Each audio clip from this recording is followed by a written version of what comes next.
Alright, ladies and gentlemen, hello and welcome to the Nexus Gaming Series Storm Division. I am your caster Tetcher, and today I am bringing you a best of 5 series from the Nexus Gaming Series Storm Division.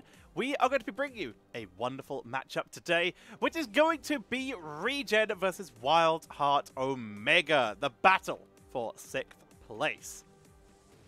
Very exciting, very interesting indeed. ReGen, who have yet to win a series the entire season so far, currently sitting at that bottom of the board, tied with Error 404. Despite the fact that Error 404 do have a map win, ReGen do have a couple more map wins, meaning ReGen are currently sitting in that 7th position, but neither one has won a series. WildHeart Omega, on the other hand, they sit in 6th place, where they have been able to win themselves a series, give themselves that little bit of a boost. Question is, can they win their second one today? Give themselves that lovely push up the table. Hey, there's a lobby invite. Perfect for me. Perfect timing. Alrighty, so the players are already filing in. Lovely to see. So WildHeart Omega, they have won a series so far this season. They were able to beat out Error 404. The team also sitting at the bottom of the table. But there are plenty of opportunities for the teams to make their way back in. Here are the maps so that you can see exactly where we're going to be going today. What on earth happened here? That ain't right. Alright, hang on. I'm going to screenshot what happened here because it looks like I didn't clear it from last time. But why is there 3 Infernals?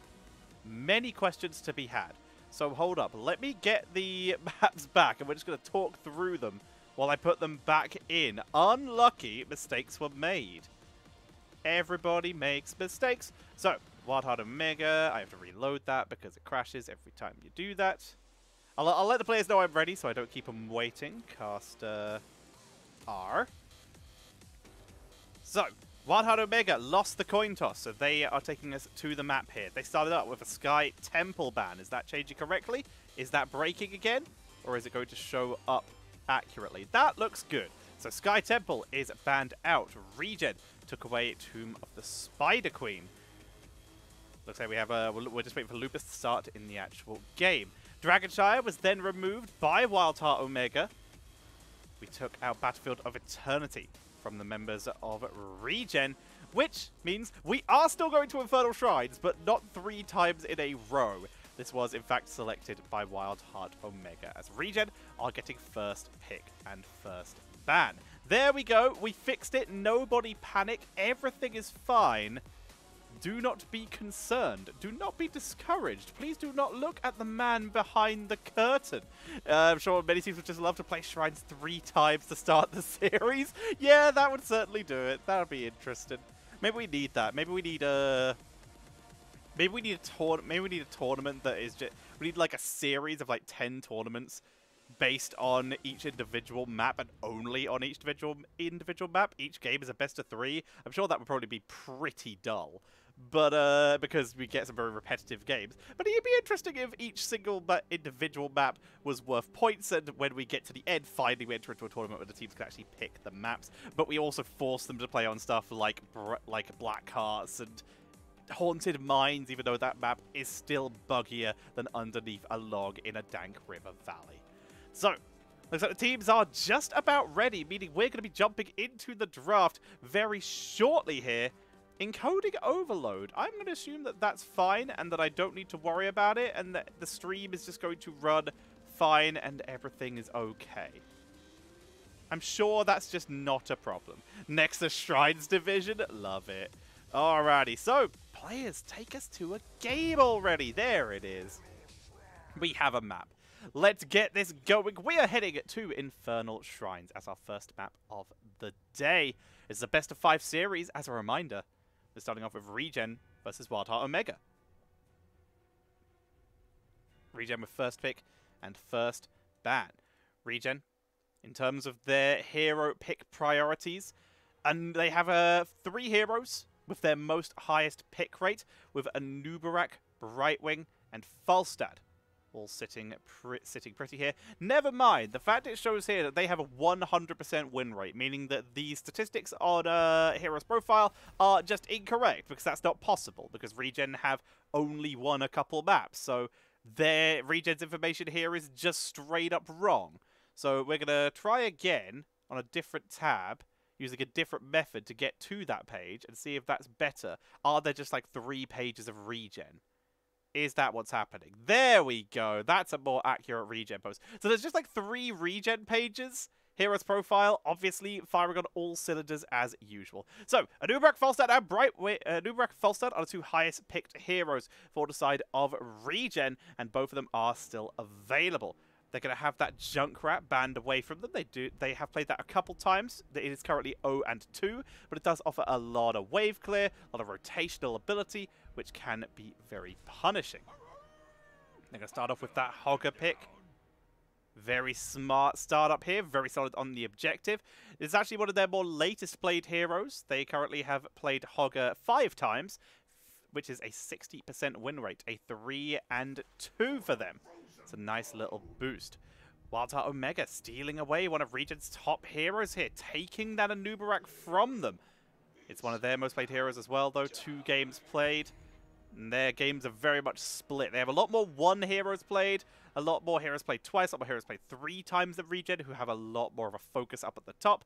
Their most played hero on the side of WildHeart Omega is Sylvanas, with 8 games played. 5 more than any other hero on their team. But they're going to start off with the Tychus in this case. They've only played it once so far before this, and it has a 0% win rate. So it's a little bit of a boost for them. Here comes the Falstad for ReGen, picking up against some of their big favorites here. With Anub'arak still on the board for both these teams, despite with them both focusing it very hard. Sorry, not on the board for both these teams. Anub'arak already taken by WildHeart. The Falstad being able to melt through that with potential auto-attack talents, and if not, spell armor reduction makes it a little easier to kill. Johanna going to be removed here. That Iron Skin to block the CC of Anub'arak, and the Blind to counter Tychus would have been a really solid pickup for ReGen here. So it's a solid removal by the members of WildHeart Omega. ReGen, on the other hand, they're going to ban that Medivh. Medivh could always be problematic when any team knows how to play it. So far, WildHeart Omega, at least in the statistics I have here, have yet to play Medivh, but the fact it is available can still be very scary. Just remove it from the board if you don't want to face it. Get it out of there. You don't have to be concerned about it anymore.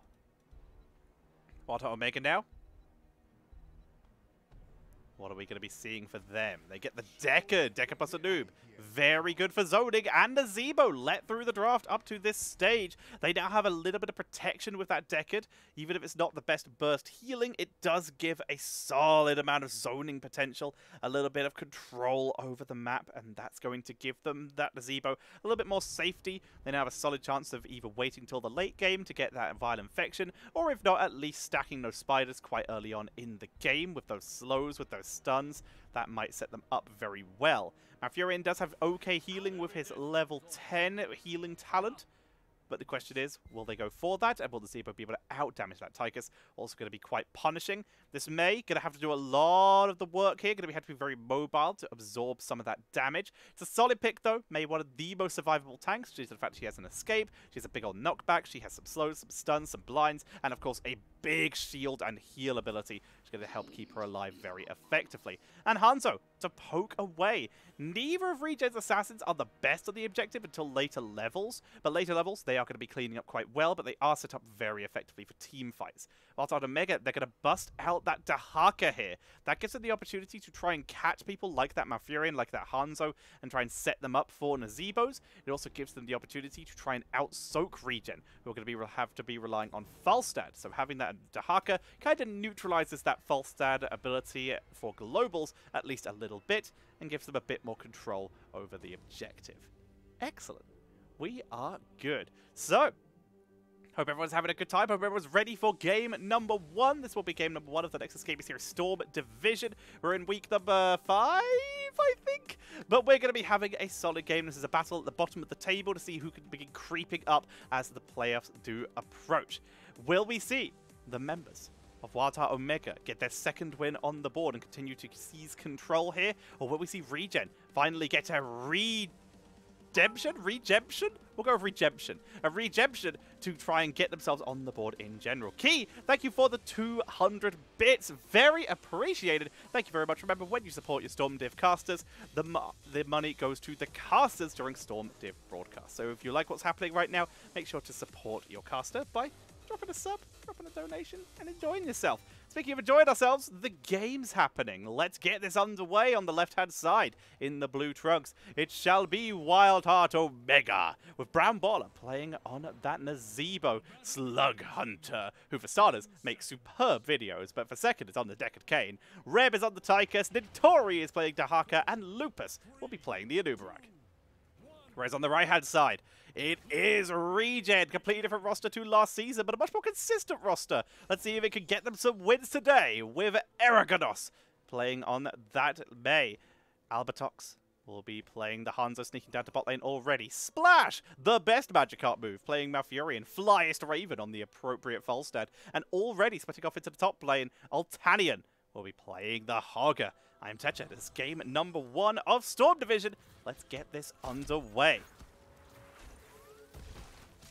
Eragonas just already helping with the clear up. They went with the level 1 Ice Storm for a little bit of extra damage. A little bit of extra wave clear helps them out here. Lupus with a Beetle build is going to allow them a nice start when it comes to a little bit of scouting. Some trying to draw in those neutrals where the objective spawns. This means they will be grouped up a little bit better. A gank was attempted onto the top lane, but it was not enough to finish off Nitori, who is tanking through for the moment. This is only going to get worse for the members of ReGen, as Nitori is just going to get more tanky, starting off with that tissue regeneration, able to get up to 40 more health regen.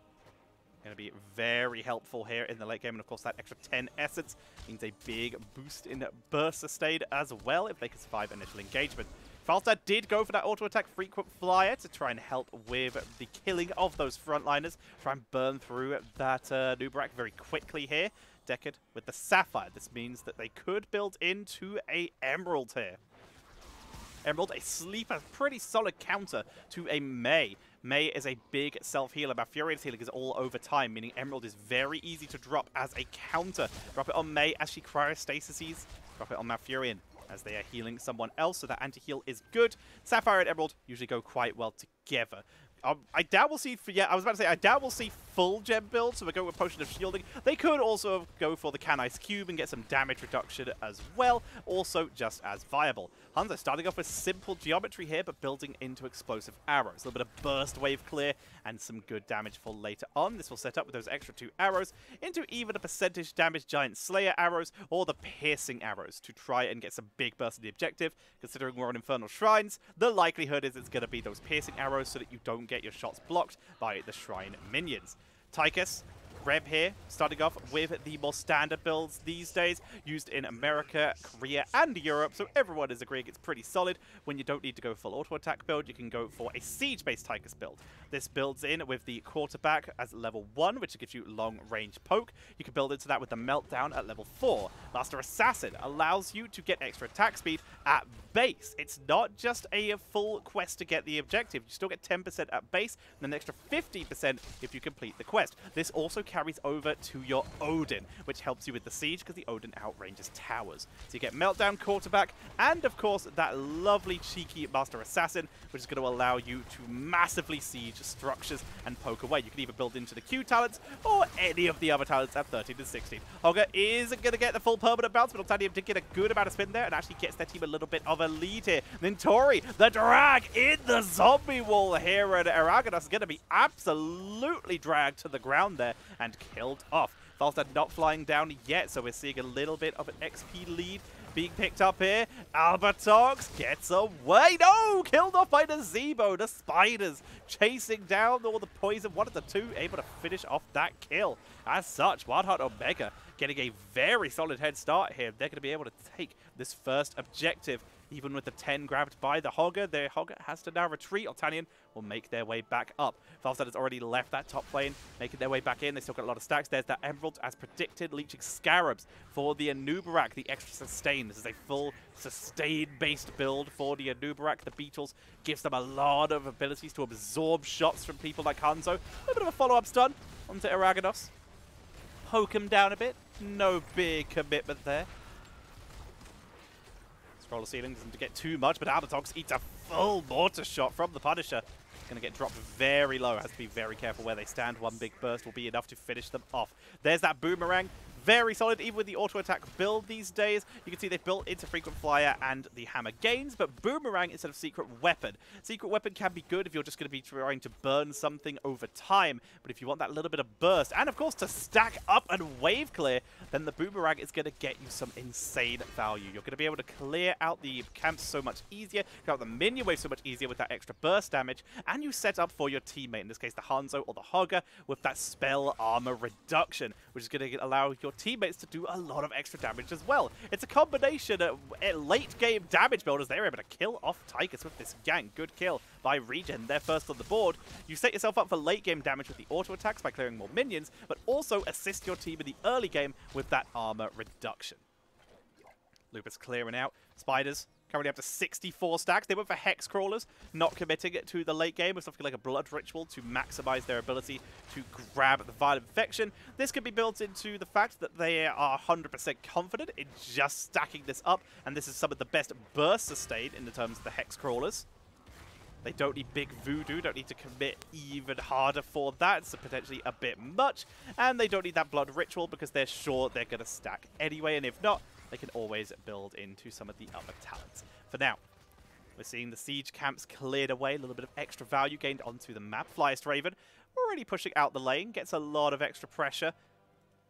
Lumpus, not Wumpus. Lumpus going to be just hovering around, seeing if anyone rotates a silly way, but it looks like WildHeart Omega not going to find anyone this time because ReGen are playing very safe. Nitori burns Isolation just to make sure that they can escape safely. But that's a 60-second cooldown. We'll be up in time for the next objective, but it's unfortunate to burn that cooldown because it means it's not going to be available for team fights. Interesting for ReGen here. We have the Ice Wall, not too surprising. Same with Shockwave, both very popular these days. Gust again, not too surprising. Twilight Dream is a little bit of the out of the ordinary, considering they're against a Zebo, but if they can get onto that backline, it is absolutely devastating. But the Dragon Strike is the interesting one. They're going to try and punish people with all this CC, crowd control, crowd control, crowd control, crowd control. Keep them in place and use Dragon Strike as their finishing damage. Very sensible because both Hanzo and Falstad like a little bit of finishing potential without certain talents or certain situations. So being able to pick that up could give them some value in the team fights, but they have to actually be able to land it. Ice Wall does not do enough. Dragon Strike is a little early here. Lupus just able to tank through that.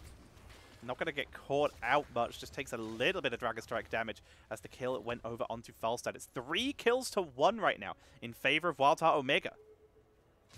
Looking good for them so far. Altanium and Splash grabbing themselves a Bruiser Camp. On the other side, already mirrored. Suck Hunter going to take the delayed capture over there. Both teams playing it a little slow, a little patient, just catching each other on the rotations every now and again. Good vision. Sonic Arrow sees Reb. And Lupus showing himself on the top side, so they know where basically everyone is from WildHeart Omega.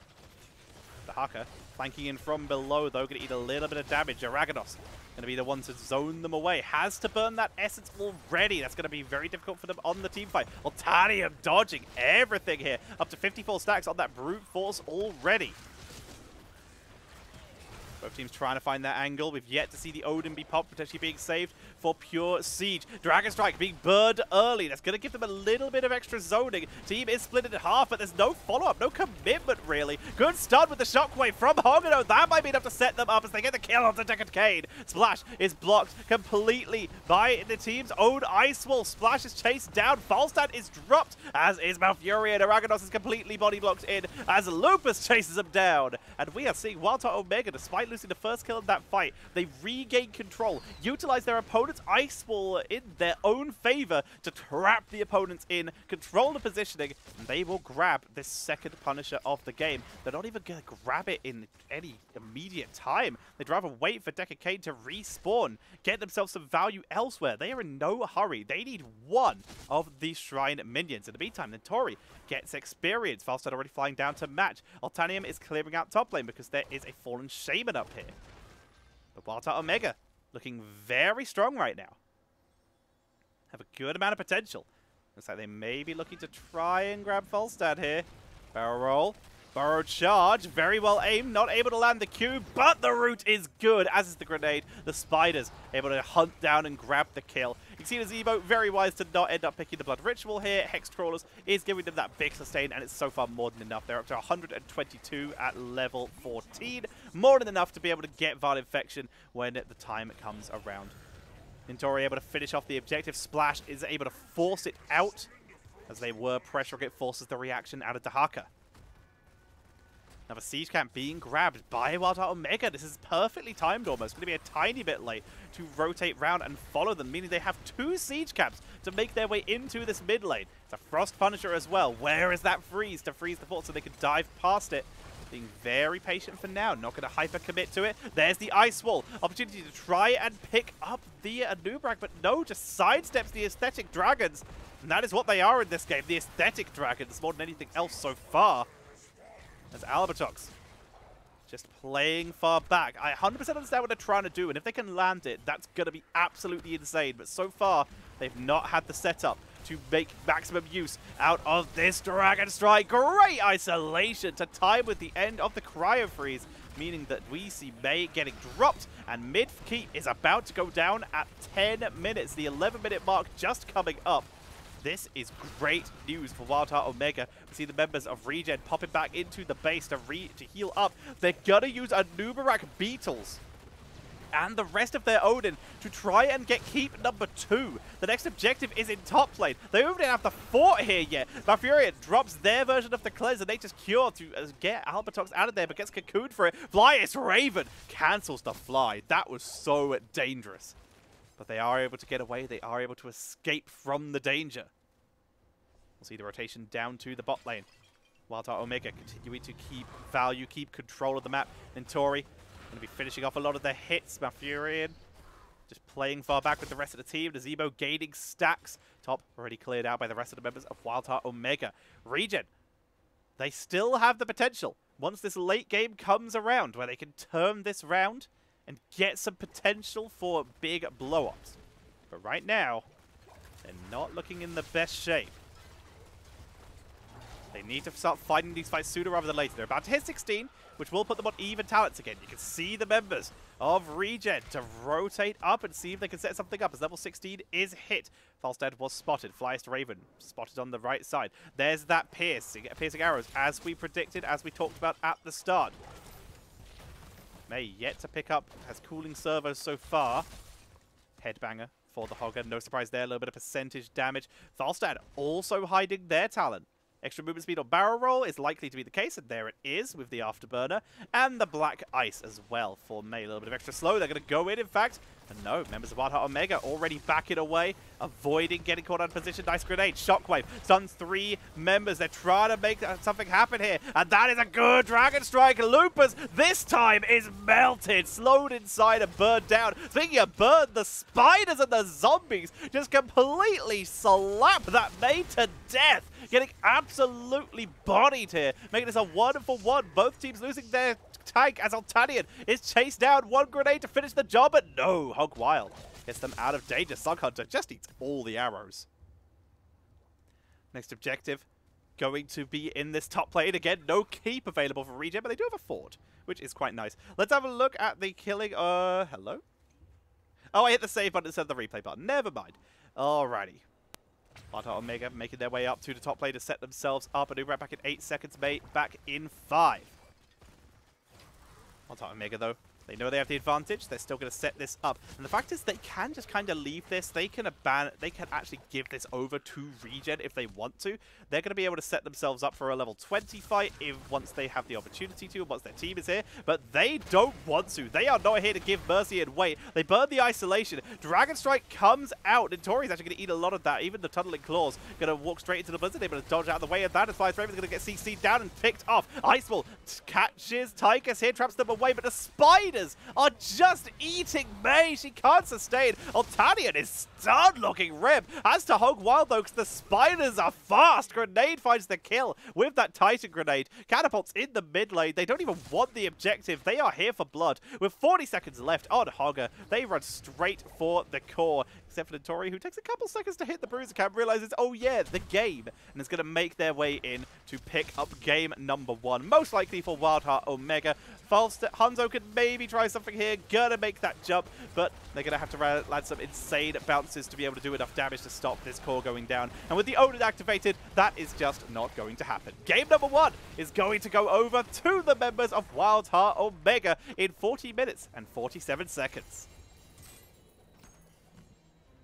Very nice indeed by WildHeart Omega, taking the first game in this best of 5 series, putting on quite an aggressive performance, but it works out in their favor, picking the map, winning the map. 13 kills to 3 at the end there. Nazeebo didn't actually get to level 20, didn't end up picking Vile Infection, just ended with Humongoid. Get that extra area damage, get that cooldown reduction. None of that 100% helps with the core race, but it's a nice thing to have. It's an extra body on the board. They could have picked Vile Infection if it was fully stacked. Didn't get to see at the end if it was, but it's a body on the board. It helps end the game. On the other side, we saw the respect the elderly. Make sure that Hanzo couldn't get a turnaround play, just punish them out here. And Uberag was picking up the rewind for a little bit of extra value that way, just for quick resets and to chase down. And Bob and Weave for Tychus. Didn't even pick Big Red Button. Big Red Button could also have ended the game, but in this case, they just picked up Bob and Weave for mobility to again just dodge Hanzo. Very exciting, but WildHeart Omega, a convincing game number 1 coming in for them, looking very, very strong. Decade was out-healed by Malfurion despite the power of the Emerald, but still worked out very well in their favor. Dahaka and Nazeebo not dying, and Nazeebo, of course, topping the damage in most of the stats. Does fall a little bit behind Hanzo, because those scatter arrows, once they are pierced, were absolutely popping off. Very solid. Effective to start from WildHeart Omega. We'll have to see where we're heading to for game number 2. Looks like we already have a lobby invite, so we'll jump to me while I find out where we're going. Looks like, there we go. Pick that. And they've already selected which team is doing it. So, ladies and gentlemen, we'll already go away from my face. We are heading to Towers of Doom. And this has been selected by WildHeart Omega, meaning ReGen will once again be getting first pick and first ban. Can ReGen use this as a catch-up opportunity to even up the score? Or will WildHeart Omega continue to extend their lead as I have a drink that should be paying me money so that I can say their name without feeling guilty?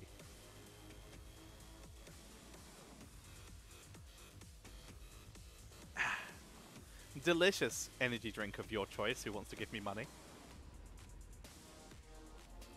Alrighty. Towers of Doom, solid map, double rotation from the offlaners as opposed to the more solo style offlaner that we saw from both these teams in the last game. Double rotation a little bit more important here. The bot lane control, also exceptionally important. We already found out that the Sylvanas was very useful for WildHeart Omega, so this would again be another map where she's going to really play up well. We'll see if it works out in their favor. Nazeebo, again, could be picked up here. Could get a lot of value. Helping push onto those forts, clearing them out early. Something Nazeebo could do very well with that zombie wall. We'll have to see where they go. We're waiting for the last few members of ReGen to jump on in to help them out. There we go. Players are in. I will let them know that Caster is ready. Caster... Arr! Caster is ready to go. Alrighty, we're going to be jumping into that very shortly. Sorry about the transitions playing up. It looks like my computer is like, oh, there's too much happening. Panic, shut everything down. It's fine. Chill out, computer. There's only some stuff happening. Why are you freaking out? Either way, we're looking good so far. Teams look like they are both ready, meaning we're going to be heading into game number 2 very shortly. Once again, remember, if you're enjoying the show, support your casters by dropping a sub or a bit donation, as this is Storm Division, so the money goes to the casters. Or if you want to check out me directly, I realize that goes over my arm. We'll fix that. We will fix that. Get down there. down there, friend. You should be further down on the board. But yes, oh, that's too far. Too far. Too far. Nobody panic. If you head over to twitch.tv/Tetch, you can support me directly as well. So if you want to do that, it's very appreciated. Alrighty, let's jump into game number 2 of this best of 5 series. And it is going to be ReGen once again with first pick and first ban. Let's see where they start. They started with the Stitches ban. There's a map that works way better for Stitches than, of course, the last map. Infernal Shrines, lots of stuff to block the hook. This map, the towers quite close together. There's a good, and of course you can respawn them, meaning there's often somewhere you can drag enemies to if you land the hook. This time ReGen, absolutely not with a Gazebo. Going to be taking that out of action, removing it from WildHeart Omega, who are going to take out that Junkrat one more time. This time Dahaka, early pick for the members of ReGen. Giving themselves that global potential right off the bat. Dahaka has the ability to double soak on this map, but there are alternatives if you don't want him to do that. But able to move around quite quickly with the right build. Falstad and Stukov. It's going to give them a nice little bit of global potential as well. It's at the Falstad versus Dahaka lineup being used pretty consistently by these teams. The Stukov. A little bit of physical armor. The lockdown follow-up for engages. And, of course, the big disengage with Flaming Swipe or massive shove. Stukov is a hero of many talents. This time Anubarak picks up for ReGen, and they get a Brightwing to go along with it. Second global, ability to gank very effectively. Follow-up crowd control for Anubarak or Dahaka with that polymorph. Solid little option here. Sets himself up for some really solid burst comps. Especially late game, if they're able to get that Critter Eyes online. And if not, long-range Dream Shot combined with potentially Hush could give them a lot of control over the objectives. Omega going to be banning out the Cassia. Interesting to see. Lots of long-range poke could be a really big pain on the objective, as he has fallen down the board, at least a little bit, but is still potentially very strong in the right hands.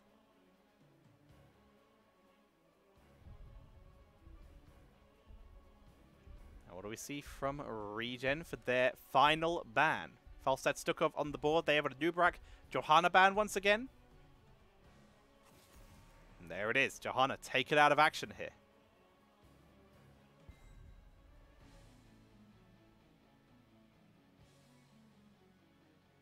WildHeart Omega. They have Stukov. They have Falstad. Something to deal with that Anubarak. They could again leave it up to Falstad. Tychus could also fit back into here once again. It's a good map for him. They also need that main tank on the board. They're going to get Sylvanas and leave that main tank until last. We talked about how much they love the Sylvanas. Sylvanas is also going to be doing a good job versus Anu. The potential for big blow-up potential. Great AoE damage, a big silence, or a single target isolation to try and punish the Brightwing. They leave their tank for last. Very sensible. If they pick something like a Diablo early, then a Tychus reactionary pick from ReGen could have been very punishing.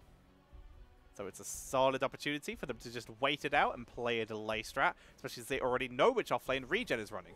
ReGen going to grab themselves that Li Ming, and they do grab the Tychus, kind of covering their bases here. They have a little bit of burst damage now and some percentage damage, making a lot of the tank options potentially less than appealing.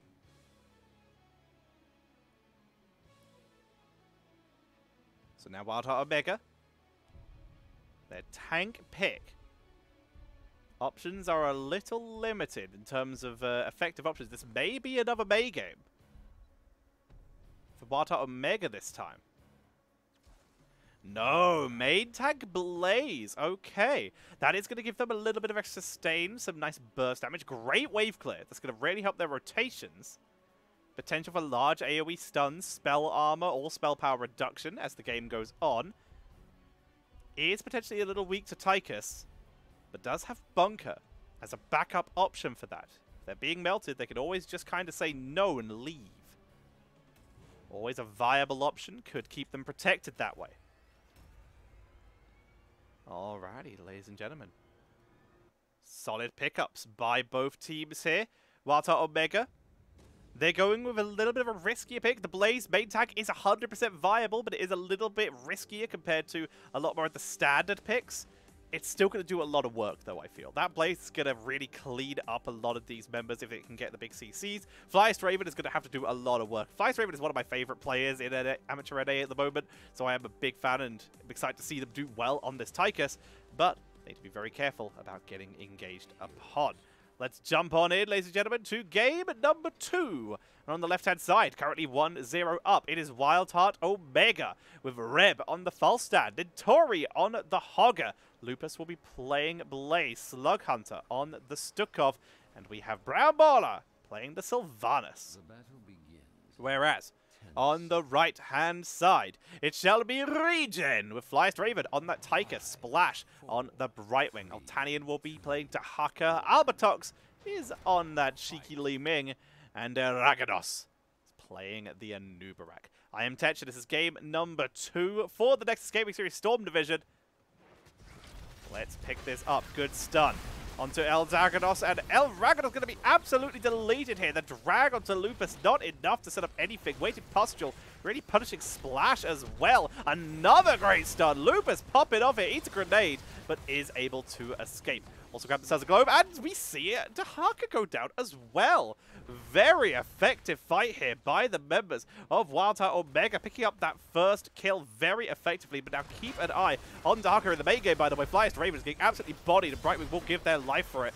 But you can see Tahaka focus down, take so much damage, and then one Shadow Dagger from Sylvanas, able to chase them down and finish off that kill. Very nicely done. Push their way in, keep the pressure on. Let's finally have a look at some of these other one talents, because this has been an intense start to the game.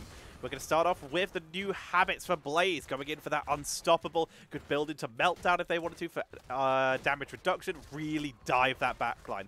Sylv starting with the Might of the Banshee Queen, can build into Lost Souls with this, or into the Windrunner build, and go for a maximum damage build with a big backline dive. Hello, Zaynhide. Hope you got some more wins since I was playing with you, because we had some unlucky games earlier on. Lupus chased down, knocked up, focused, is able to get that Pyromania off of that 40 armor and will survive the engage. A nice lurking arm. No low below this time. It is going to be a Erected Ballista Pause for the Stukov this time. Hogger on the prowl, and Hogger's Joggers. Combo that we haven't seen too often these days, but it is still, it can still be very effective. Falstad once again building into Hammer Gades. Pretty old-fashioned standard stuff here. So Sylv can build it to a Windrunner and double dive the backline, dive out, get full resets on the Q each time. Combining the spell power from the Banshee Queen. In this case, though, there's also a high chance that we'll see Lost Souls, which is cooldown reduction on every auto attack for that Shadow Dagger. This will be combined with the attack speed from Might of the Banshee Queen and the spell power coming up from Might of the Banshee Queen as well, leaving you with a very solid combo of very low, very high attack speed, which means more Shadow Daggers, which are always empowered. Very good combo, very effective to see. We have the Triumvirate for Li Ming, great on the map, harass the objective, poke it away. Sappers already taken, so this is more of a guarding capability as Reb. Look to see if they can maybe make a play onto Altanium, or if anyone else rotated up here. Brightwing yet to pick. Brightwing has picked, her Magic Spit. Tigers has yet to pick. Is it going to be a full siege build? Or perhaps the bigger they are, to try and melt some of those big front lines. Lupus sidesteps Ragados here, but that's all a bait for Albertox, but they will be zoned away. Tychus forces the retreat out of Nitori, so that's going to be a 1-for-1 trade up in the top, meaning the battle is now all over this. Falstad flies down to join the team from behind, but is immediately polymorphed, forced to back away. It's an attempt at a concave from the members of WildHeart Omega, but they're forced to back out. Ragados already in position. Nitori is rotated down. Tahaka was here, but it's rotating their way back to the mid lane. Looks like they're going to change their mind, though, and rotate back in for another play. Good knock up onto Lupus, and the health bar of that Blaze is going to be deleted, but it's Anubarak who falls first. Altanian is trying to create space for Nitori, can't land the Dragon. Triumvirate will not activate either. Another sneaky attempt at a channel from Albertox there, but this time will be forced to back up. Numbers advantage very much in favor of WildHeart Omega here, as they also have level 7. This time we're going to get Secret Weapon, a little bit of a medium burst auto attack to try and melt through that Anubarak. Nubarak here. Targeted excision for the Stukov, the suppressive fire. And we did see that meltdown as predicted here for backline dive and the spell power reduction against Tychus. And Li Ming going to do a good job here. And there's that lost soul, exactly as we said. Seeing red for the Hog. A little bit of extra attack speed, a little bit of extra cooldown reduction. Can be very effective later on. Camp will be grabbed by both teams. The WildHeart Omega have control of this game. 4 kills to 0 right now. In the meantime, Nintori and Altanian just quickly wave clear and just deal with their waves as they can. Charge coming in from Raganos, trying to target onto Slug Hunter. Double stun from Lupus. Spell power reduction as Altanian going to rotate in from the side looking for Slug Hunter. Lupus zones away and eats the hit. Currently, we don't have that minigun activated. Even though they do have the bigger they are, they're not able to capitalize and finish the kill. Slug Hunter escapes and Lupus does not get melted. Great saves by WildHeart Omega. Good positioning from Lupus to protect the day there. Brown Baller activating that Black Arrows. Gets away from Anubrax. They try to target them. The Sappers. One made it in, but Reb chasing down Anubarak here. 5 kills to 0. ReGen, they're playing very aggressive, looking for their opportunity here, but they are getting picked. They are getting killed off in these fights. The Brightwing, the Critical Mist, Magic Spit combo going to be giving them such high sustain. But in this case, does not appear to be working out as Lupus has been playing a really good tank game, but Brown Baller has been setting up a lot of kills, and when they get targeted, it's always Reb in position to set them up for the disengage. Double altar in the top area. We already see Albertox in position to start channeling. Doesn't look like we'll see an interrupt unless Nintori wants to go for the incredibly risky play. They do! Shockwave coming in, focus down, loses his own big chunk of their health, but the Dragon misses. Reb from behind with the flanking secret weapon to try and finish off Li Ming, but Li Ming gets the Duke on him. The rest of the team, though, got Wailing Arrows and it's completely focused down. Brown Baller chases down Araganos. Is the spell power enough? 92, 156 is enough to get them out of danger. Nintori trying to zone out Albertox. Albertox completely forced away. Splash doesn't have that extra attack range. Magic Missile's out of range, and it's a double altar for WildHeart Omega. Putting on quite the performance here with level 10 not available for ReGen. All they could do was back away and barely survive, but now they have their own level 10s. Cocoon, Commandeer Odin, which they might be using here, at least the Cocoon, as they again focus onto Lupus. There is Cocoon onto Sylvanas. Gust to get Brown Baller out of there. Very nice. Oh, hi, Altanian. Massive shove. They turn their attention, but suddenly that burrow, enough to force the rest of them to back away out of danger. Nice job by the members of WildHeart Omega ReGen. They're trying to make stuff happen, though. They're pulling the trigger. They know this is their opportunity. They know this is where they have to fight back, and it's a good thing they are. That is the bigger they are, ladies and gentlemen. Nintori just got absolutely donked on. Going to be forced to back up and heal up as the rest of the teams make their way down and just start working on siege camps. Much quicker for WildHeart Omega, who have the extra player. The isolation available for Dahaka. Cocoon still on a 20-second cooldown. Gust on a 30-second cooldown. And Wailing Arrow just about to come up. Flyest Raven, realizing they might be not in the best neighborhood, but that's a very nice dodge on the Shockwave. But they can't make it to their tower because Blaze zones them out. Flyest Raven gets the heal from Splash, and that forces the retreat. Araganos also stunning the rest of the members of WildHeart Omega to prevent the dive onto Tychus there. Very nicely done. Good protection. Sappers make it in. Take out the tower. Still a bell tower to go. That's a bit of a dive onto Brown Baller. Cocoon comes out. Can Slug Hunter get Sylvanas out of here effectively? There's massive shove onto Brightwing to prevent the polymorph. Very good to see here. Brown Baller stays alive. Currently 2 people up in this top lane. Trying to pressure onto Altanian. Good dodge by Nintori. And it looks like we're just going to see a give up by WildHeart Omega onto that middle altar. Will they contest the bottom one, though? People are very late. Hogger hasn't even started rotating yet. Falstaff can, of course, fly in, but we'll have to walk at least a little bit. They're currently delaying as 3 men. They're trying to gain the man advantage here. They're trying to get the XP advantage here, sorry. They're trying to delay with as few people as possible to maximize value when it comes to experience. Nintori rotates in, has that Hoggus Joggers, has that little bit of extra move speed to rotate quite fast.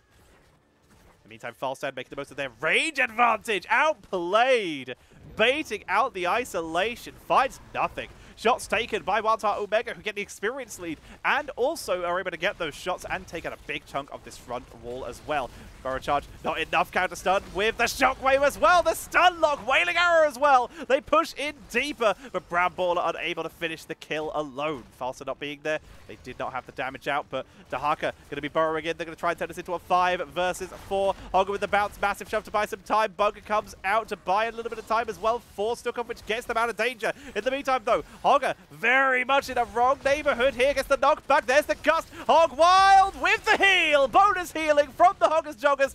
But unfortunately, Slug Hunter gave their life for that. It's still going to be a kill for 0. First kill on the board for ReGen here. 5 kills to 1 right now, but the difference is they now have Odin, and they're looking to try and put some pressure onto this bot lane. Massive stun from Blaze there, picking up the detonation. Brown Baller forced to back out as Flyest Raven went for a dive. Going to get the TP from Brightwing. Reb also getting absolutely owned here. Flyest Raven popping off, but again, the tanks survive. Reb and Baller able to get out of there, keeping themselves safe. Altanian making their way up to the top lane, continuing to gain experience advantage, get that global lead. The push on bot lane continues. Lupus not going to be as healthy as they would like to be in time for this objective. Going to go for that collision course. A little bit of extra burst damage sets them up for big burst. Shockwave, and Tigers is the perfect target for this. They even get Brightwing. She TP'd in to help and ends up eating a full Hogger combo to the face. Let's see that again. This poor Brightwing. Tigers eats the shot. They chase on it as the channel is coming through for the rest of the team, and they steal the camp. Flyest Raven immediately shockwaved, absolutely bodied. Brightwing coming to try and save the day, and Hogger for perfect triple bounce to pick up the kill there. Beautifully executed. WildHeart Omega smashing their way through the bot lane right now. Going to grab themselves a bell tower. Lots of extra push potential being gathered there in the bottom lane. Top lane, sorry. Counter push. Splash actually going to TP up there for extra siege potential. Smart plan.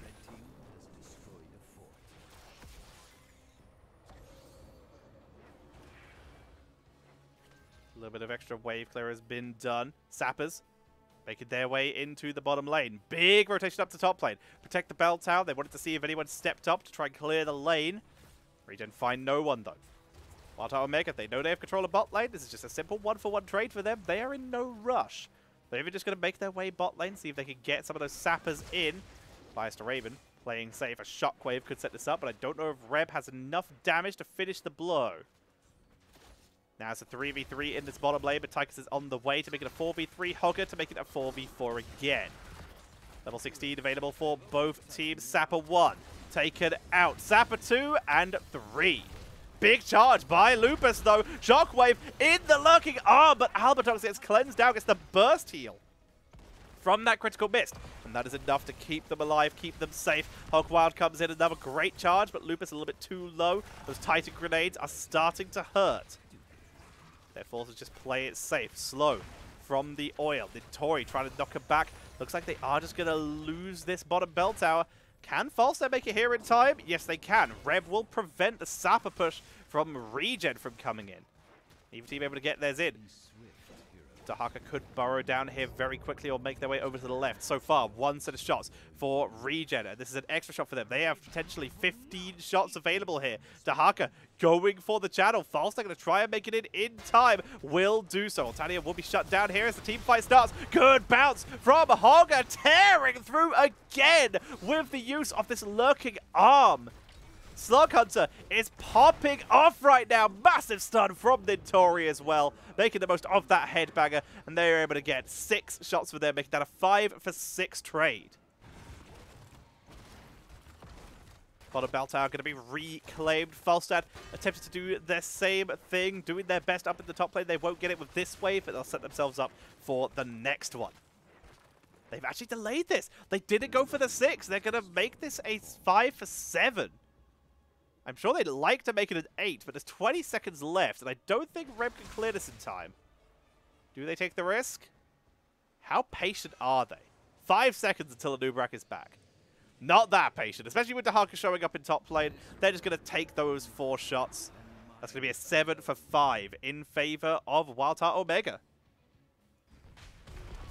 Rotation in from Nintori, going to try and take out that Dahaka as fast as possible. Altanian focused down. Nintori forced to escape, was taking that fort value, and suddenly Reb is in trouble. Gets the TP from Splash. Altanian chasing him down. Rotation from Fly's Raven as well. Good barrel roll, though, with the Afterburner at level 7 to get them out of danger. In the meantime, the bot lane is being sieged in. Not too much going to be gained there, though. This is looking very effective so far by the members of WildHeart Omega, but ReGen not out yet. It's 11 kills to 1. An 11 times kill lead. We call that cheeky maths. Top altar. Finally getting killed off. Level 20s. Push comes to shove. Wind tunnel. Fortified bug for extra armor. Power spike. A little bit of extra armor and armor reduction. A little bit of extra rage and armor reduction. And some cooldown reduction for their own. And Bond of the Storm. Just keep that Sylph safe. Nothing special there, just don't let Sylph die. Ground ballers popping off. Tigus dies, T-Tors. Great burrow charge from Araganos. Massive shove just short of hitting Splash. As the Sappers make their way in. Araganos, Splash, and Albertox really trying to zone here, but while this is happening, unless they can get some kills here, they're losing mid. Is this worth the trade? Dahaka trying to get a counter push onto the top lane. The Sappers make their way in. 2 of them do at least. There's still 1 more to go. Altar is about to spawn. Reb is already in position. They're going to use the fact they got mid and the top has not been taken yet to get 6 shots out of this, bringing their opponent down to 1. If they'd got that last Sapper in, this would be over. But now Nintori baiting Altanian. If they can get mid, which isn't the healthiest right now, they could end the game. Mid starting to be cleared, but Splash is not doing it fast enough. Araganos sees the rotation. They know that this is the win condition. Literally, all they can do right now is counter clear something. Massive shove! Araganos sent to the other side. There's the 6 cap. No one is clearing fast enough. The attention is split, and that is going to be the single bombardment to take game number 2 for WildHeart Omega. WildHeart Omega with a 2-0 lead right now, looking very strong, very convincing in this series. 14 kills to 1 at the end there. The shutdown, just massive shove, forced away that Anub'arak. That's the one person who could maybe stop us doing this. Completely shut them down. The attention from ReGen split. They don't go for the chase. They send some people mid to clear, some people top to try and stop that that conversion. And with that attention split, they got neither of them done.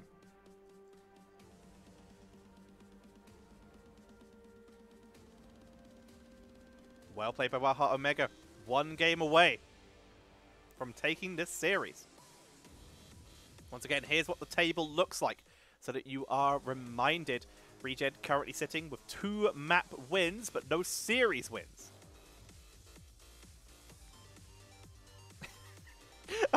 I'm sorry, I just read Justin's message in the chat. Oh, here it is. Here's the copy pasta. Let's go. Let's go. Hell yeah. ReGen 2 maps on the board, looking good. WildHeart Omega, they did beat 404. They have 3 map wins and a series win. If they're able to win this in a 3-0, that would actually put them ahead of Anti-Clown Association, as they will have a higher map score. I like that it's slowly divulging. We lost the S in Slug Hunter with Goon with Lug Hunter. Oh my god. Oh dear, oh dear, oh dear. I feel I would be remiss to not at least read the copy pasta. Slug Hunter told me once he likes to tie his arms and legs together and cover himself in butter and wriggle around this house like a real slug. Hell yeah.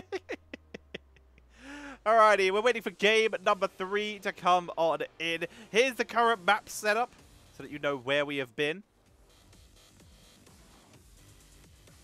Now you know where we have been, where we cannot go, and where we, and soon, hopefully, where we'll be going next. Sky was taken out of action.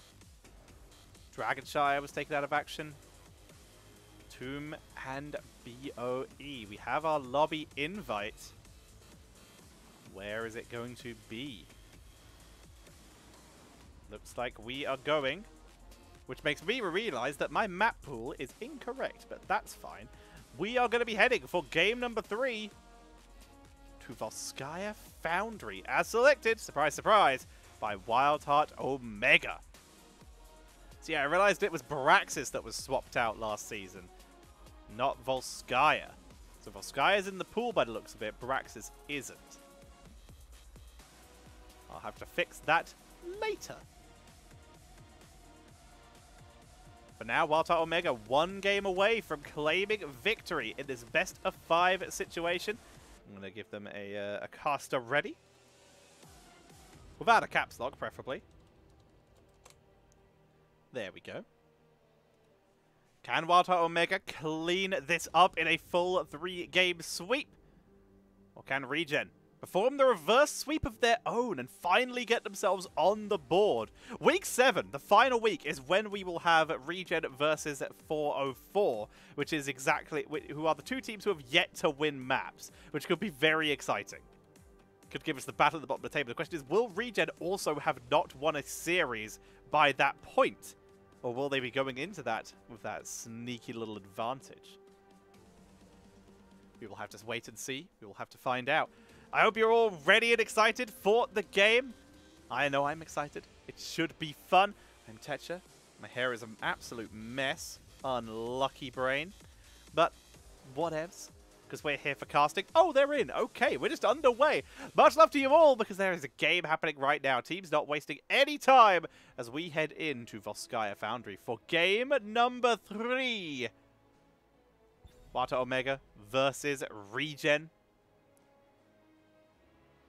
Nexus Gaming Series Storm Division. I'm your caster Tetcher for today. I don't cast Storm Division very often, but you get some wonderful casters like Jigsy Cat and Crushinator.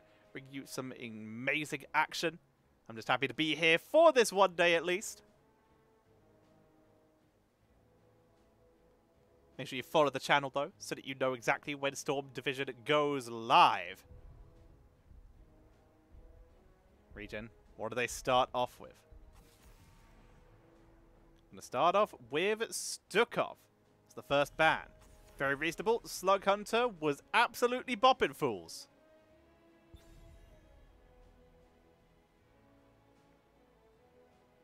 The Zeratul going to be banned away once again by WildHeart Omega. They seem to have a theme. A noob is banned this time. Hooray! Makes it from pick to ban. Junkrat going to be taken out one more time by WildHeart Omega. And ReGen, what are they first pick? Falstad and Dahaka have been very high priority both these games. This time they start with the Stitches. It was banned last time. This time they're going to pick it up for themselves. It's a map with some pretty wide open spaces. Gives them the opportunity to try and catch people out if possible. Gives you a little bit of control over the objective, whether they go Gorge to try and isolate individuals, or the Putrid Bile, forcing people to fight in singular choke points. Has lots of potential options. WildHeart Omega, Malfurion, and Medivh. Medivh was banned out consistently by ReGen, but WildHeart Omega this time going to be picking it up, and that is very smart to pick these two together. For starters, it's a little risky because it means that now they don't really have just an immediate cleanse for Stitches. They just have ways to try and get people out of there, and also not a great amount of mobility for Malfurion because he is a Malfurion, but they have that Medivh for the escape on the Stitches now, and Medivh's 2 biggest counters are Junkrat and Malfurion. So they're going to try and remove those counters by picking up the Malfurion. They've already banned the Junkrat. ReGen, though, they're going to be reacting in an attempt to try and defeat it anyway. A backline dive hero in the form of Chen. Percentage damage in the form of Tychus. They can try and wait out that force of will from Medivh. But that Chen, the ability to dive the backline with a Storm of Fire to punish that Malfurion and try and split the attention of Medivh. Panda Illidan, the opportunity to try and pressure a backline without dying as easily, could really be effective at completely disrupting a standard setup of a frontline middle assassin and a healer standing a bit further back. ReGen going to ban out the Johanna once again. The Brightwing was taken out by WildHeart Omega. What do we see from WildHeart? They have Medivh, they have Malfurion, so they need kind of a damage dealer to deal with the Chen. Tychus was already taken away from them, which is smart. So with Malfurion and Medivh on the board, a kind of double carry situation, they of course pick the most effective single damage dealer in the game. There are a couple of heroes who can really hyper carry if they are the quote-unquote solo damage. In this case, Medivh will make up quite a bit of that damage, but Vala is one of those heroes. Sylve and Tychus are some of the others who can really keep up as the solo quote-unquote range damage dealers. The Yrel going to be adding a lot of disruption, the ability to try and fight Chen, knock him back when he's trying to drink. Anduin to pull Stitches back, love it. Potential for Gorge pull if they want to do it. And if not, they have Chen Light Bomb, very scary to deal with. And Sylvanas on the board. The opportunity to Wailing Arrow that backline, even more pressure.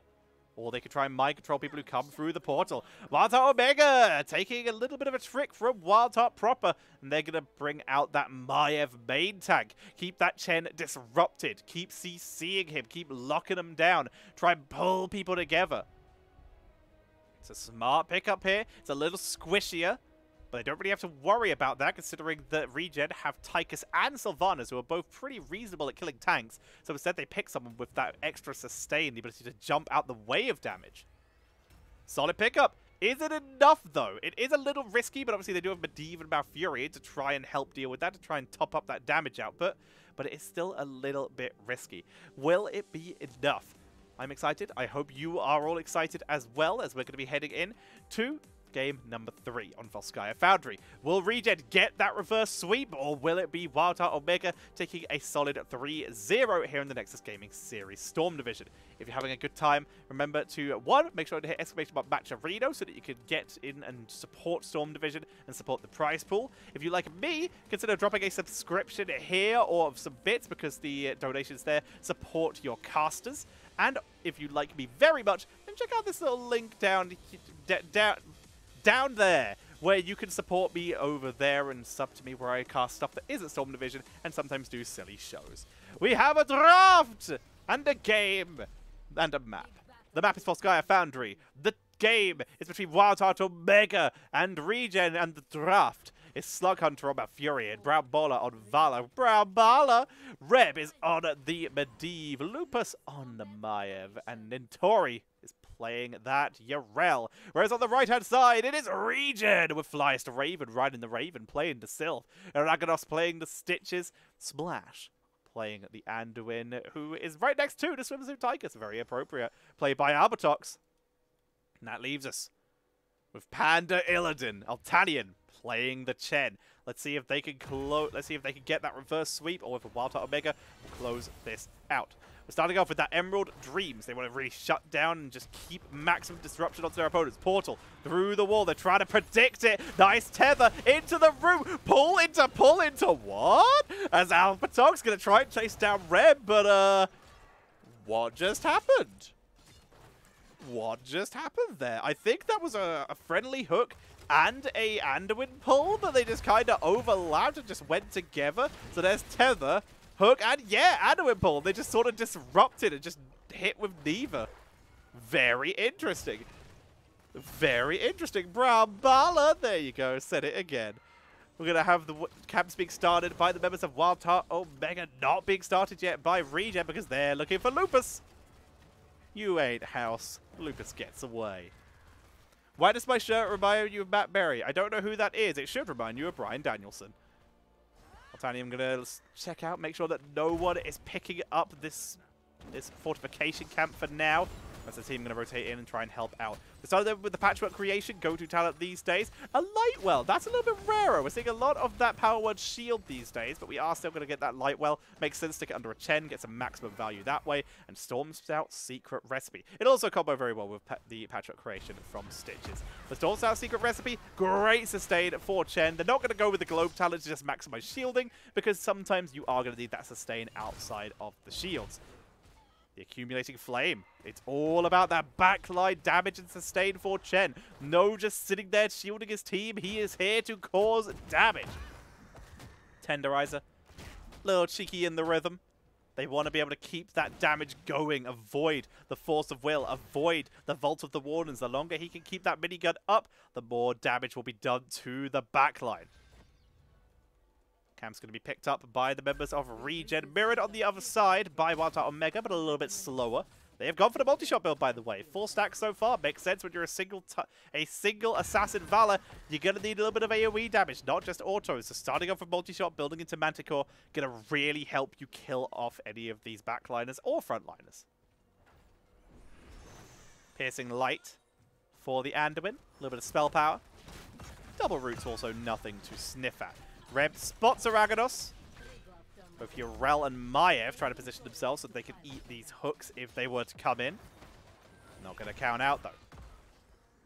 And Brown Bull are going to be picking up that support camp. A little bit of self-sustain for themselves in this case. Very interesting. Maiev, a little bit of percentage damage. The sudden vengeance. There against 2 big tanky frontliners. A little bit of extra blow-up. Not going to go amiss. Staying tanky, staying sustained. Frost shots for Valor, not gonna go with the hot pursuit that is considered to be the norm in a lot of situations, especially at lower ranks. Lovely hook, but it is Nintori on Urel who's tanking through. They don't land the shot on Flyest Raven, though. They're really trying to catch him. Flyest Raven will have another haunting wave in a couple seconds right now. It's pulling off some amazing jukes, but it's running out of places to go. The leap of faith comes out, but it's not enough. In the meantime, Reb actually zones off Albertox.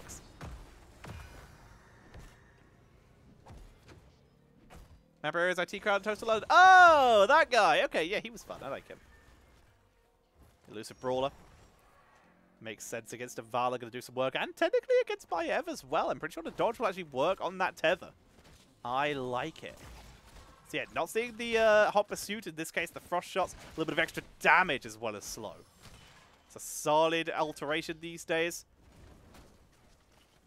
Makes a lot of sense. The serrated edge, a little bit of percentage damage, and that cooldown reduction, most importantly, 4 stitches. Sylvanas, festering wounds this time. Not going to go into that extra cooldown reduction with Lost Souls. They are here to dive the backline and blow people up. Stitches hook in, Haunting Wave in, get the full reset on cue as it's activated while the Haunting Wave travels, get another bit of burst. It's all about blowing someone up as fast as possible. They chased Lupus a little bit, 99%. But there's no reason for the members of WildHeart Omega to stick around too aggressively. They have a pretty solid lead. They're more than happy just to try and soak their way towards level 10. They're looking for their opportunity to try and step up. ReGen, try to hook Lupus. Not able to get it this time. Once again, no Doctor housing in this neighborhood. The Doctor is not in. Strafe, Leyline Seal, Ardent Defender. The members of ReGen had to retreat once level 10 was hit. Maiev and Malfurion hiding their heroics for now. We'll have to wait and see what they do. Albertox, though, getting some good old Tigus value done. And here is some fun. We're going to see Wandering Keg. They're concerned about being able to dive the backline safely.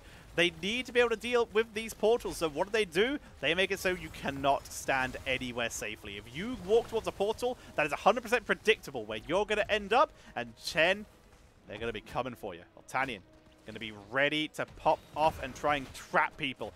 Or force them out of position to set up for that Gorge from the Stitches. Or the Mind Control for the Sylvanas. Light Bomb for Anduin for follow-up. And they've got Draken Laser Drill so that Tychus can stay in that normal form instead of having to pop into Odin to maximize that burst damage within the rhythm. If they drop Odin, they lose burst potential. They get Siege, but they lose burst. The laser will help them control the objective, while also giving them the opportunity to kill anyone who Aragados is able to hit. Some big damage. 27 stacks, by the way, on the Medivh from the Arcade Rift. They don't land the root on Nintori. They get a little bit of damage. They burned the They burned the minigun for it. Not going to be able to capitalize on too much. Burning a turret for this as well. They're really scared of being invaded on at this point. They'd rather just clear this out as fast as possible. Lupus was thinking about clearing out that top lane. Gorge has come in onto Medivh of all people. He has stacks, but no longer. The stacks shall be removed as the Gorge came out. Bot lane took a little bit of damage as well. Flyest, Raven, and Altania got a little bit of cheeky push in. Well, there is a mind control onto Vala, getting her as well. They take out the support camp.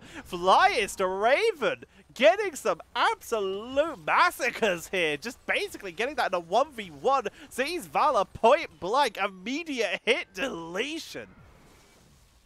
And suddenly, ReGen in the best position they have been in 3 games now. As they set themselves up. Possession to grab a couple extra minions and black arrows. They're maximizing value. They even burn the Dragon Laser Drill. They really want to finish off this fort, but they're getting zoned away. Nitori piling on the pressure, really trying to get some good push pressure going, but they can't do it. They're forced to back away. Level 13, Nature Swift, there's a little bit of extra move speed. We have the Ring of Fire, interestingly enough, for Chen. Even more wave clear, just keeping himself in that off-lane role. Reb, up to 2 stacks once again. There's that meat hook, no surprise there. A little bit of extra healing.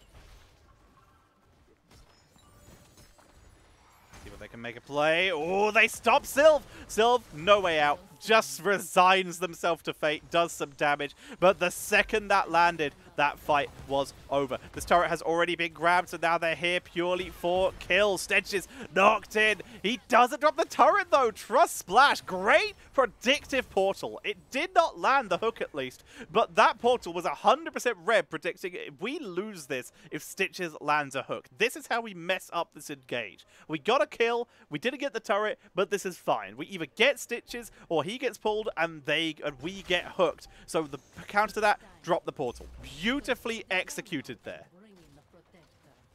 Absolutely love it. ReGen grabbing themselves a siege camp as well. WildHeart Omega grabbing theirs on their side. Lupus dodges yet another hook. It's going to be a cold embrace for Sylve.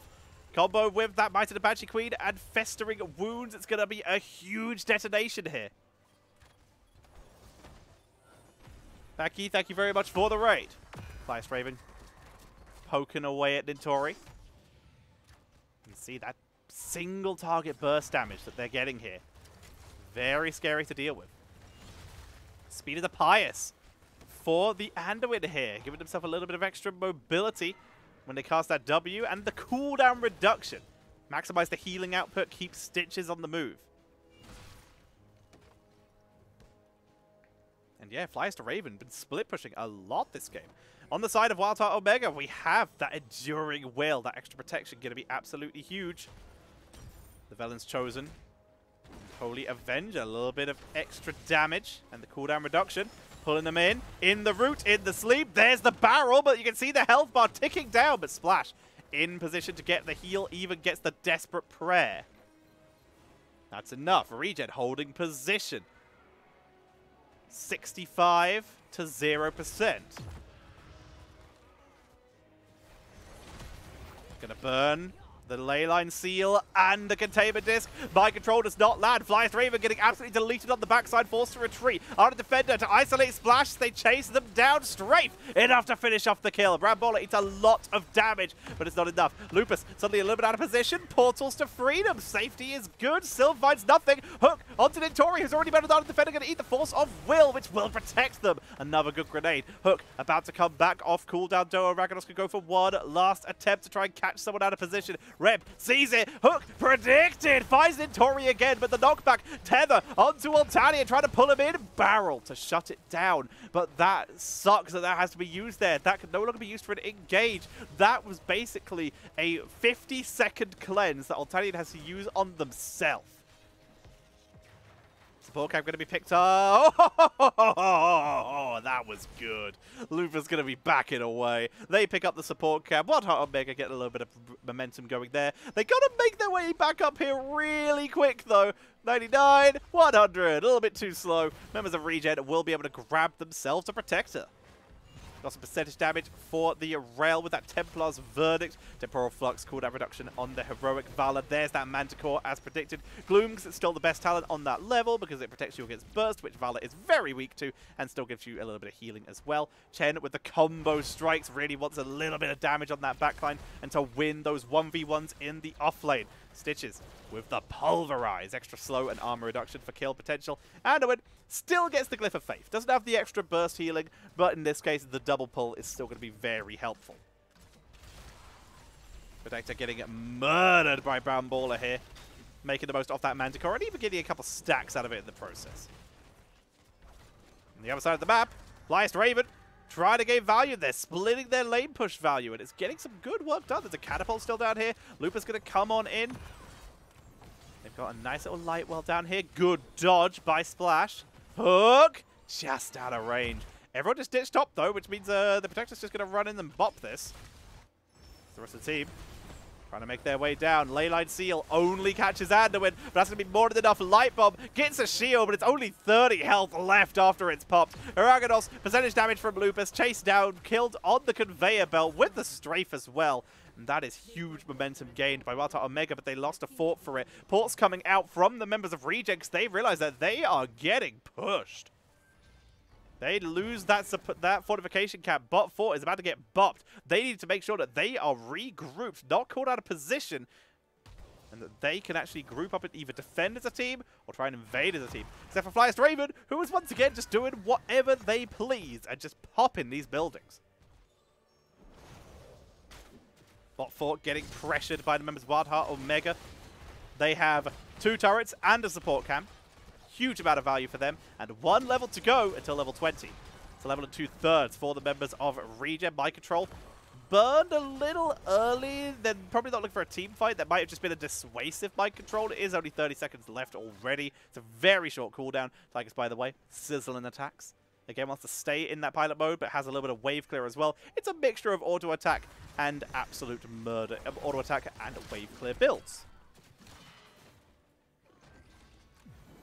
Another turret. 3 turrets. They dive on in. Tether.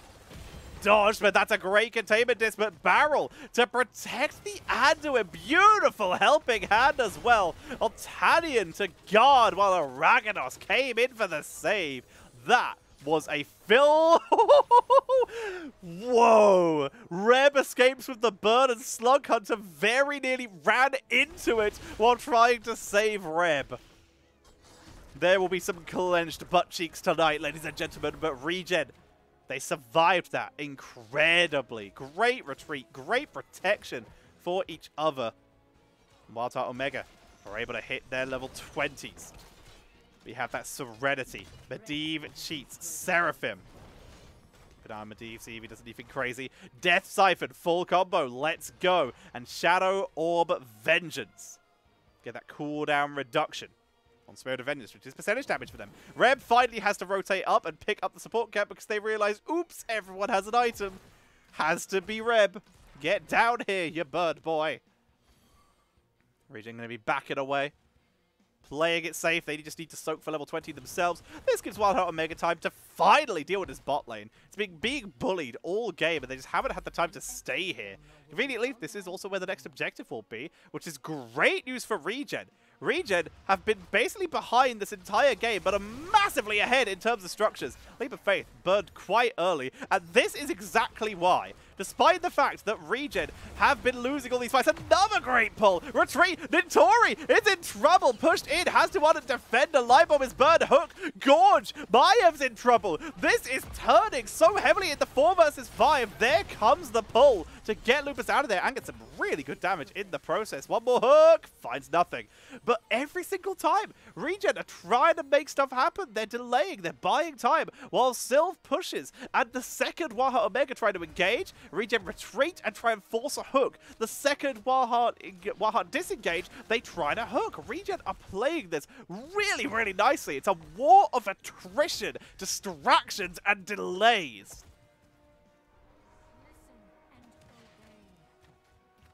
It's a very effective playstyle from ReGen. Leyline, Medivh cheats the dodges from Sylvanas. Reb is hooked in. Flyest Raven is playing out of their mind this game. In the meantime, Altanium is having a party in bot lane. Having a lovely drink. Fun and interactive gameplay, which is what makes this map so many people's favorites. Camp being grabbed by the members of WildHeart Omega, trying to replenish some of the items that they burned in the last fight. In the meantime, Flyest Raven is going to do Flyest Raven things. This time, with friends. Pushing in to try and set themselves up for a keep of their own, the first keep of the game, and they'll just get it. The ports don't need to happen, and as such, they won't. WildHeart Omega realize that the only reason they'll need to port here is if core is pressured. Great barrel. Chen, the perfect hero to have down here for that reason. And here come the ports, because that is core pressure. With a laser, little bit of a push. Albertox in a bit of the wrong position there. The core shield is down. Ports are very late. Only Vala is down. Gorge comes out. The Draken laser drill with level 20 upgrade is going to start ticking up in terms of damage. Already dropping down, but Medivh cheats. Gets Tigers. Rest of the team has been zoned away from the core already as Arakanos is going to get the hook onto Maiev. Altivox is going to be taken out as well. Arakanos drops. They get 56%, 44% of the core off. And Altanian, he might get this protector. This is going to be really close. Let's see, 92, 93, 94. It's so close. 99. Altanian has to back up. Outnumbered. Forced to retreat. And ReGen, they are now stuck on the defense. This fort's gonna be popped off. Vala still pressuring top lane. Raven, please. We're gonna see the fort taken out. They could maybe end with this protector, but they gotta protect their own core first because round 2, baby, with a turret this time. Altanian and Raven, they wait for the enemies to show. Yorel's on their way back. They've shown. Here come the ports because their core is about to be pressured, but it's all bait. It's all delay. They're playing this so well. ReGen keeping them on their toes, but they've got to do something at some point because Medivh has this protector now, and they are still here with Lupus. They can still make their way, at least pressure a keep. There is a Tychus down here, though, to delay this. This is so beautiful. This is so beautiful from the members of ReGen. They've got a massive distraction. They've got the entirety of WildHeart Omega on a wild goose chase, chasing this one Sylvanas with Chen and Anduin buds, while Tychus, the perfect hero for this defense, is melting this protector with the minigun, making it get almost no value. All that chasing that WildHeart Omega just did is basically reduced to naught unless they can find a kill here and end the game. But guess what? They can't. Altanium's back on the claw. Flyest Raven is back in the base. They can't commit to this. They need to find some kills. ReGen have got them chasing shadows right now. Port delays coming in from Malfurion and Vala. That's allowing them to go home. Turret was dropped. Flyest Raven already getting out of there. Chen might have got a little too deep here. Emerald win. Mind control. That's a great pull by Splash to get Flyest Raven out of there. Might not be so lucky for Chen, although Chen might actually get through the shields here. Chen's going to get through the shields. Chen's going to get core damage. Burns the barrel. Chen's out of there. He's gone. He is going to the breeze. He's actually going to get caught by Maiev. But his Splash! Unreal! ReGen are making WildHeart Omega dizzy right now. They're taking them for a ride. I want to get off ReGen's wild ride. Let us end, says WildHeart Omega. Your core is dying, says ReGen. Go home. ReGen are popping off right now with what is some of the most irritating Heroes of the Storm I have ever seen, and I say that with all the love intended. WildHeart Omega, who have been controlling the game in terms of the team fights and the objective. What do they have to show for it? One fort. Some damage on their keep, damage on the other forts, but that's all they have. 6-kill lead at 21 minutes. They're having to just port delay all the time. Need to be very careful. Flyest Raven gets the speed boost. They are out of there. Splash even going to drop the root. And this is the position that WildHeart Omega need. This is exactly what they need. They have vision of all 5 members. Flyest Raven is leaving. Hook doesn't land. As long as they could see all 5 members, WildHeart Omega knew that they could do something. They could do something. They could do the pressure. But they've lost sight of They've lost sight of Raven. And Raven's heading top. They're going to get a little bit of structure damage. But they are going to realize now that they can't see Raven, Brown Baller, and Slug Hunter playing at the back. Sylv showed herself on the tower wall with minions. She has possession. She's just trying to force the port. Brown Baller going to be porting back. The rest of the team trying to stop it. Exactly what we called. You try to leave. They try to hook. Vault of the Wardens dodges away as Flyest Raven goes for the core. And they are gone. They are gone. They forced the retreat. The rest of the team gets out. The keep took almost no damage.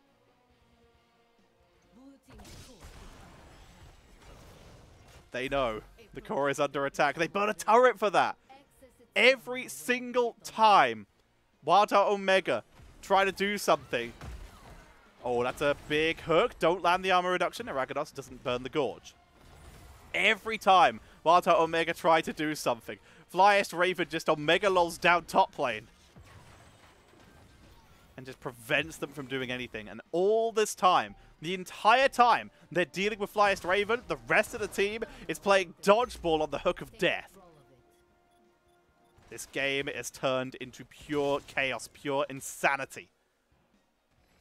Damage output. Vala's doing great. Sylv, 32k. She's not doing that good in terms of damage because she has 143 siege damage and most of that on the enemy core.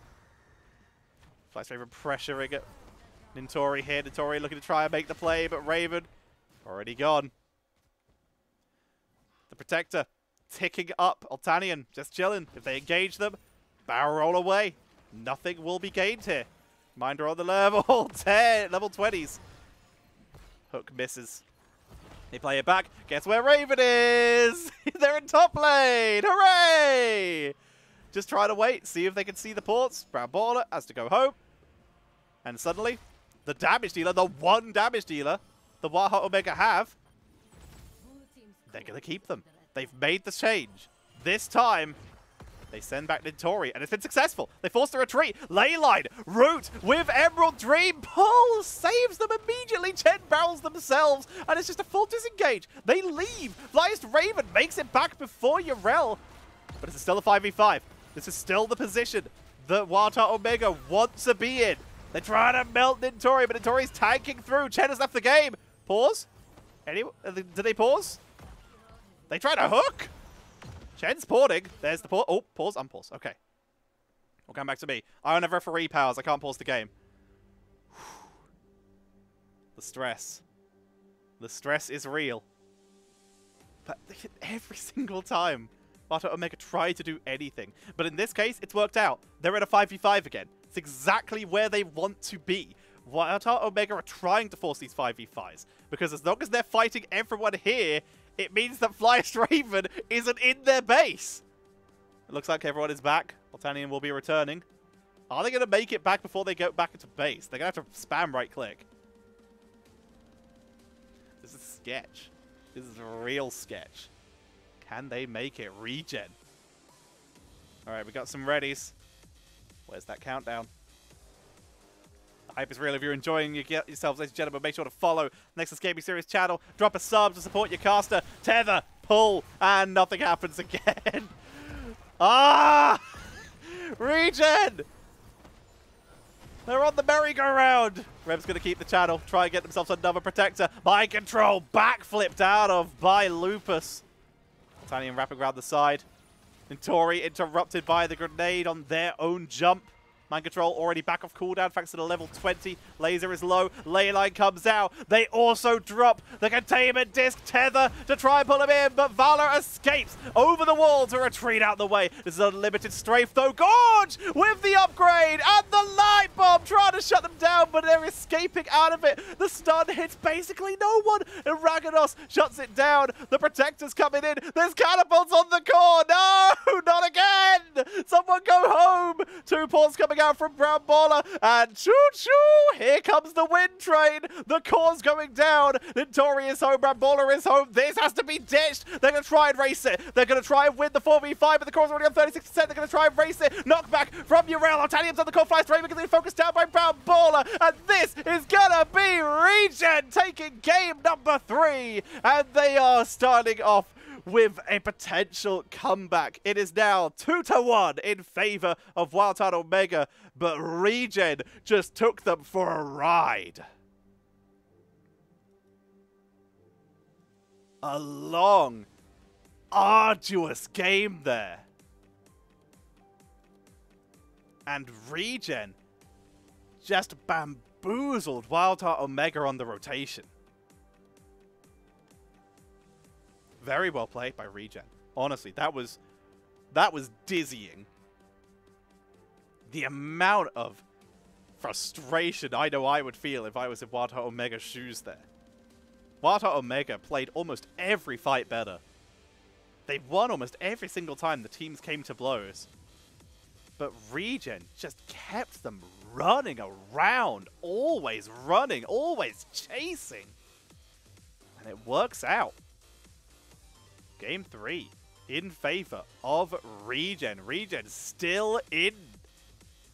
Looking to set up for game number 4. Can they turn this into a reverse sweep? ReGen yet to win a series so far in Storm Division this season. But with a play like that, it's not off the table. This is doable.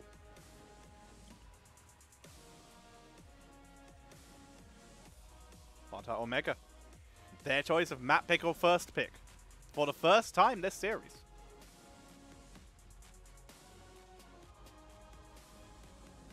I have seen what the map shall be, so we'll come back to me while I set it up for the map screen.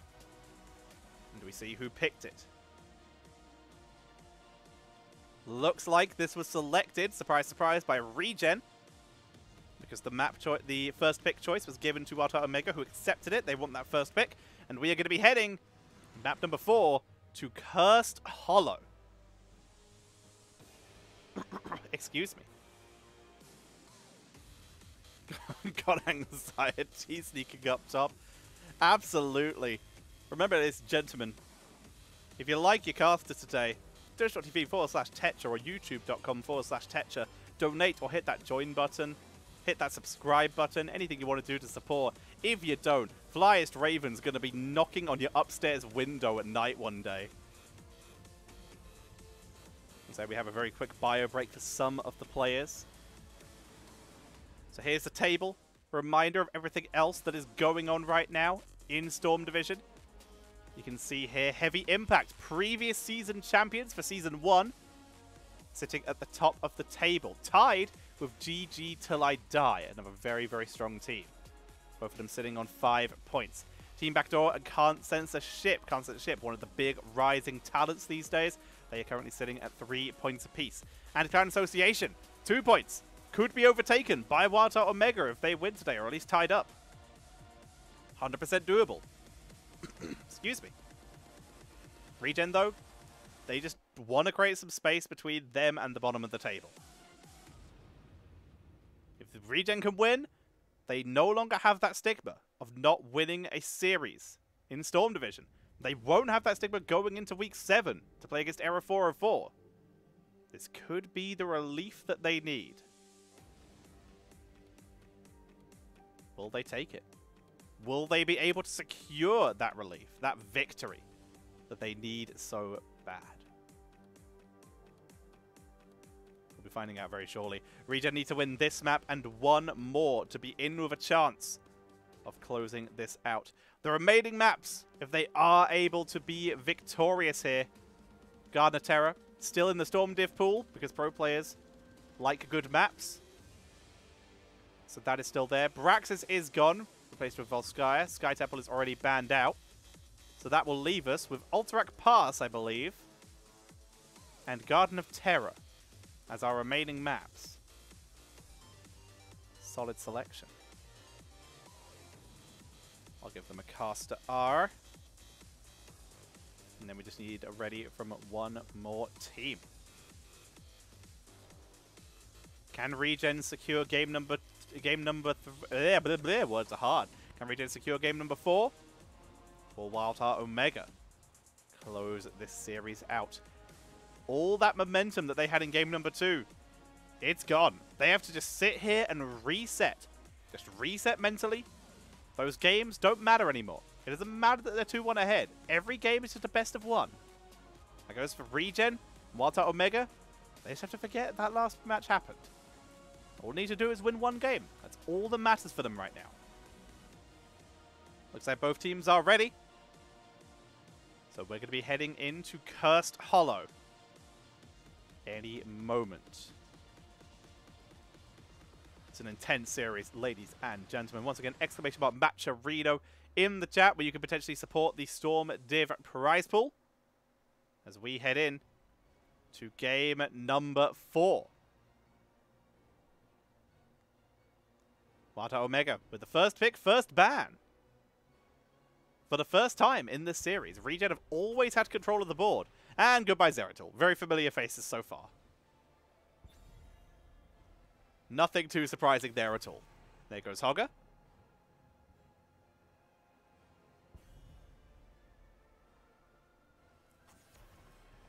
Junkrat also going to be taken out.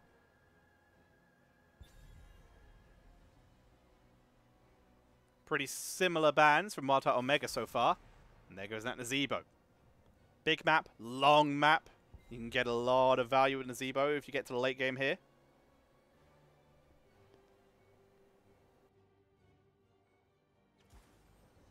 They're going to start with Falstad this time. And that Falstad on the board gives them that global potential right off the bat here. Always nice to have a little bit of soak going. ReGen though, what do we see from them?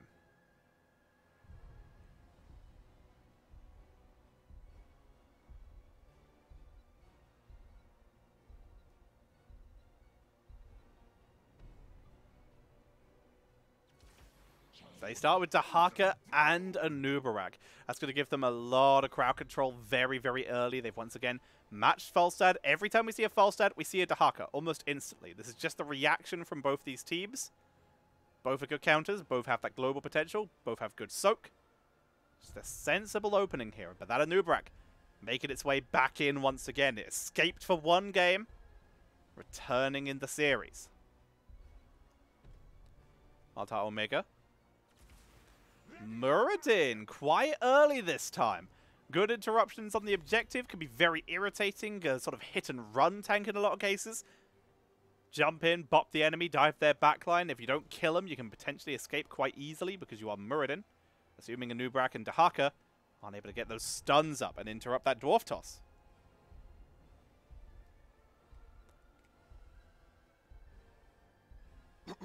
Excuse me. Sylvanas banned away here. Silver again be a really good pick. We know it works well into a Nubarak.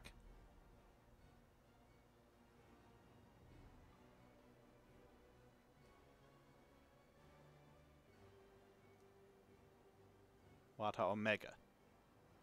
What's going to work very well with this Dahaka? Potentially an Anduin. They're not going to ban Anduin. They're going to ban Brightwing. More global. Potential to just try and soak everything out. So they ban that away. This does still leave the opportunity for that Anduin for ReGen. Light Bomb and Nubarak can be very, very scary at times. And of course, the Nubarak, a very dive-heavy tank, having Anduin to pull them back if they go too far, can be very effective here. They're not going to pick their support yet, though. Going to wait it out as they go for Greymane and Lunara. A little bit of burst damage from Greymane. Damage over time with the potential for burst damage from Lunara. Very interesting here. Both effective heroes in their own right. Lunara's also going to be able to try and keep Muradin at bay by just staying mobile and harassing them. It's a risky pick, though. We'll see if it works out for him. Hanzo and Blaze. Blaze, great wave clear for the offlane, can hold their own in the team fights while Falstad wave clears. And Hanzo sort of a pseudo hyper carry. Doesn't do the job of like a Sylve or a Tychus in this case. Is instead giving them the option for just massive crowd control to give more time for Falstad. And some pretty decent harassment onto the objective. Final pick for ReGen. They need their healer. It's going to be Uther. Most of the damage from WildHeart Omega kind of sets up for an immediate fight and blow up, having that Uther. A little bit of extra physic, a little bit of extra armor. Could be enough to keep everyone safe, keep everyone alive, and allow them to turn these fights in their favor.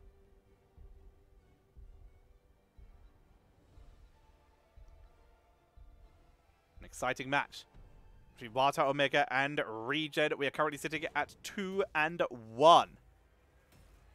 ReGen putting a Lunara Uther composition out to try and bring the series back to a 2-2.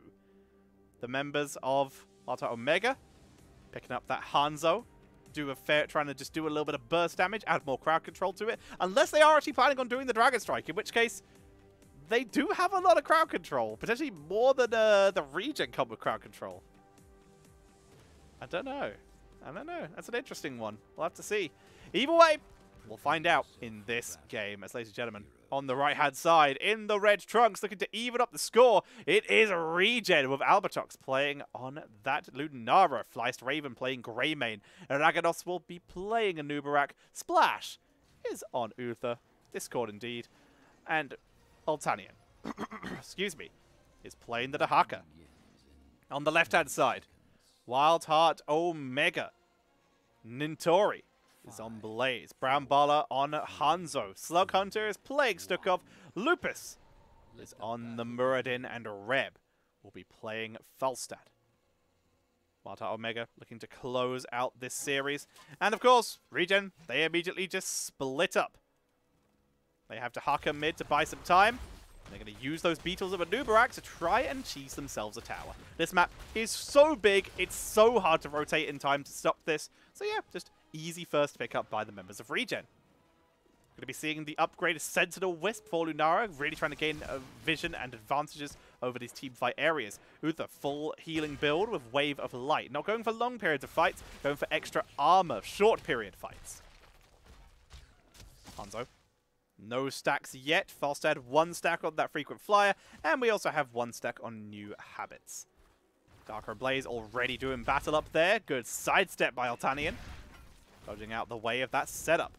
That's a Scarab. I thought that was a Wisp. I was about to say, that is a very saucy Wisp. Going very far. Flyst Raven being left to do the siege camp, but it's a Greymane. Greymane just absolutely pops off. Albertox playing very far back here, very safe. That Wisp was spotted. Gonna try and bait Muradin away. That does mean that Wisp was spotted. Not gonna be getting vision, at least for the moment. Slug Hunter and Brown Bala gonna be clearing this up. Grabbing themselves once again, a Bruiser Camp.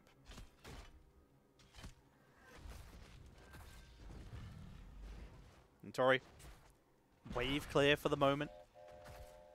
They're all buying time, they're delaying. Araganos got punished for trying to siege a tower. Lurking arm to try and slow him down. Lupus dropping a little low, but Brown Bala is the one who may be in trouble as Flyst Raven chases deep. Not enough. Flyst Raven dives too deep, gets punished. Brown Bala escapes with 1 hit of health as the rotation comes in time to save the day. In the meantime, Reb is doing Falstad things. Been left wave clearing, has that Hammer Gates now, so he's going to get a lot of sustain out of this, and there's a globe for him. The Wisp sees everything on this rotation. Lupus and Reb going to be spotted up here. That's just for now. Waves being cleared out. Bruiser Camp going to be started from ReGen after WildHeart Omega. If they can get this in time, this is actually going to be quite well timed. On the other hand, that's a siege camp to the top lane, as the objective spawns in 20 seconds. This means Altania may have to wait up here a little bit longer than they would normally hope. This looks to be timed quite well. Yeah, Altanian leaving early, not even taking the risk. Rotation coming down, and yeah, looks like we're going to see ReGen giving up this objective. They said make their way up to clear out this siege camp straight away. With all three showing up in top lane, this is immediately known as Slug Hunter can grab this without any contention. Albertox playing very smart, just standing right underneath the towers. No thank you. I do not want to be ganked, please. Tori. The charge is dodged by the members of ReGen. Very effectively. Tori not finding that at all.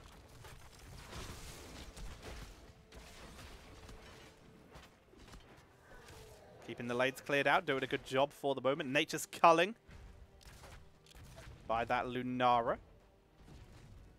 Secret weapon. Once again, a little bit of single target killing of that front line by the Falstad. Not going for the spell power reduction.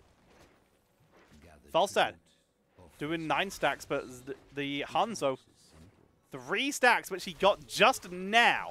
Literally, those were his first stacks that they just got here. There's a couple more. 5 stacks and a dead noob.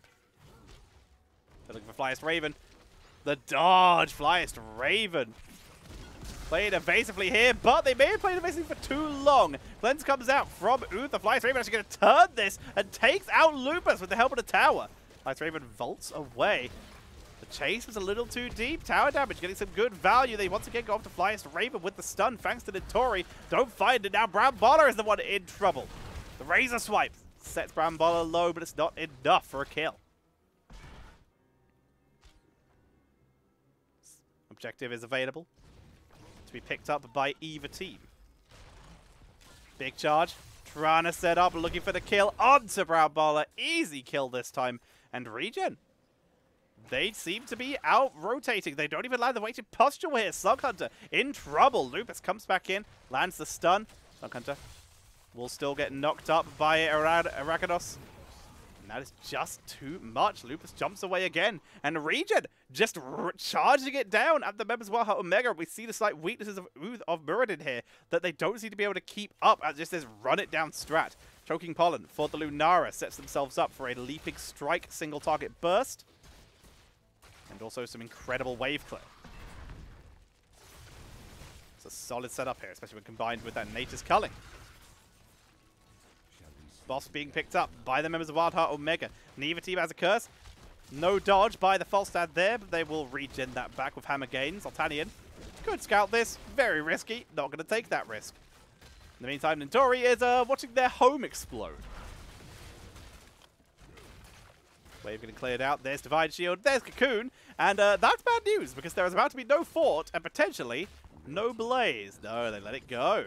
Just not even going to attempt to take the fight. Back it away, and for good reason, because here comes the rotation. Dragonar from behind, downtown. Going to try and dive the backline. Divine Shield immediately onto Lunara, getting them out of danger. Gus splits the team in 2, but that 2 leaves Flyest Raven and Albertox on the backline to take out Falstad. Uther dies, but this is Ghost Uther. Going to be able to heal up Arakados to try and keep them alive here. Arakados trying to survive, trying to sustain. And they do. Getting out of there. Forget Arakados there, and Eldegoss barely surviving that time. Big charge onto that Grey Mage to try and escape. Flyest Raven rolling away. Brown Baller over the Waller. And Flyest Raven about to go to the Graven. Eventually. Got him. Oh my god, if he got that. If he'd got that with that delay tactic, that would have been absolutely insane. Lupus going to bop onto Arakados here, just zone them away, force them back. It's given a bit of time for Albertox to come up here, but the zoning is a bit too much thanks to Falstad below and Lupus in the front line. That's going to be the control going over to WildHeart Omega as they get their second tribute. Altanian split pushing. Getting as much XP as possible, with Reb and Nitori coming down for this. Stun lands, immediate burrow. Still going for the damage, but they know they won't get the kill. So they're going to back up, clear out at least some of these minions. That is quite a lot of fort damage, though. So yeah, Dragon Arrow Gust, we've already seen a lot of those. Go for the throat, leaping, strike the cocoon, isolation, and we've already seen the Divine Shield. They're going to clear themselves out of Bruiser Camp. Already taken by the members of ReGen. That Grey Mane clear speed working out very well in their favor. Once again, Altanian going to be running up to the top lane. Wants to save that that Brush Stalker to make their way down. Oh boy. Uh-oh. Can they live? God, no. Rest in peace, friend. In the meantime, Altanian still pushes the top lane. Just gets as much value as they can up there, and ReGen, they are macroing, getting their kills. They're rotating very effectively. WildHeart Omega getting caught out of base quite a few times here. Looks like we're going to end up seeing a very risky rotation from WildHeart Omega, going for the boss trade.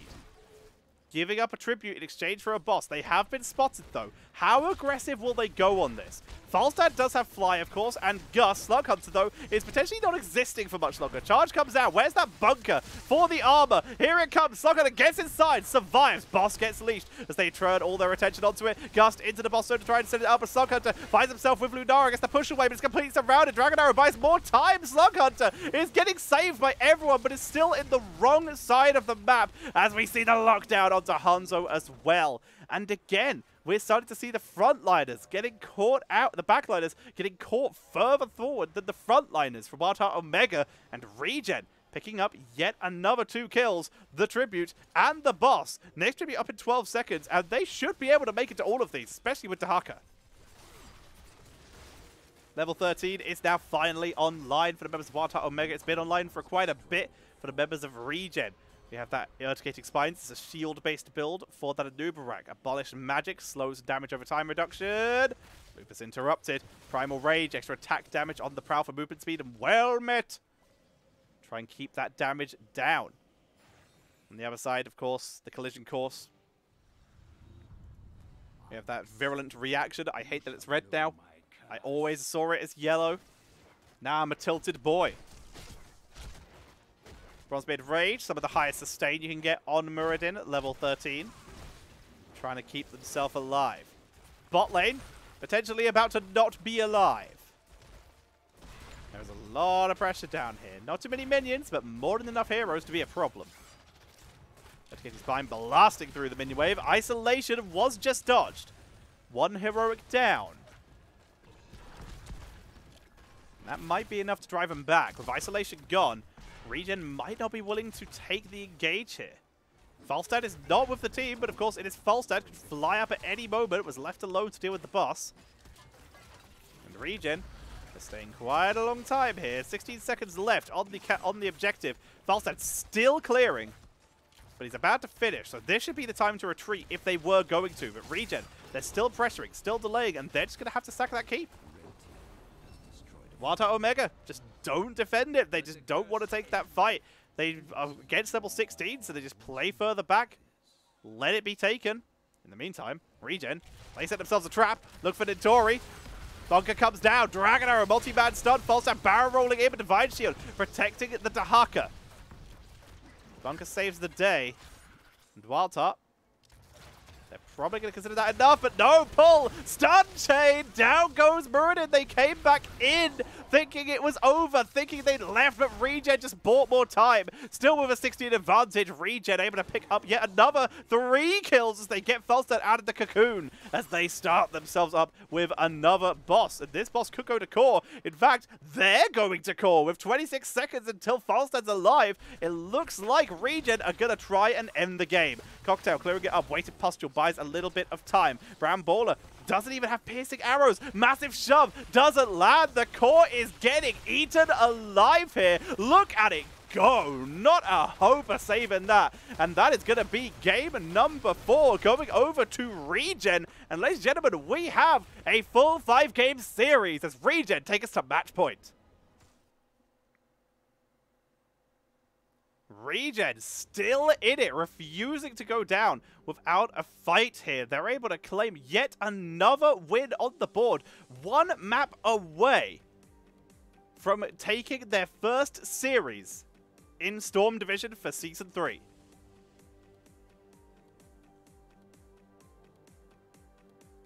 This is doable. They could make their comeback here.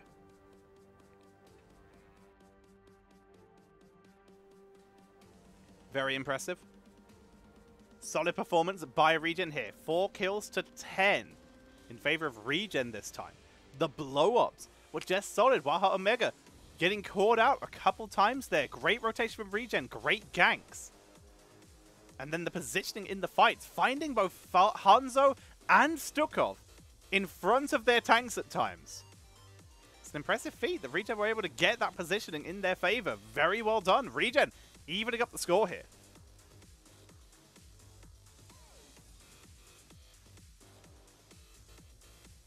That means we're going to have a game number 4, ladies and gentlemen.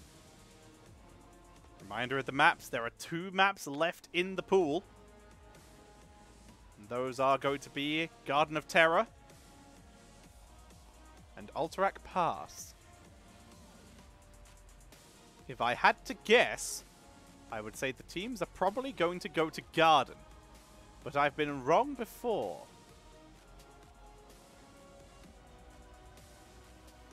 Garden is slightly easier to end on, I would say, than Alterac if you're trying to go for the Sylvana split push strat.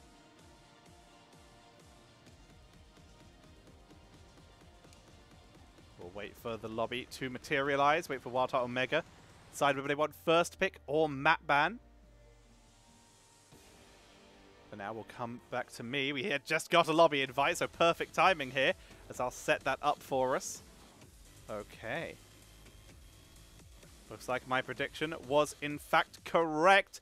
We're going to be heading to Garden of Terror, chosen by ReGen, as WildHeart Omega decided that they would rather play on Garden than Alterac.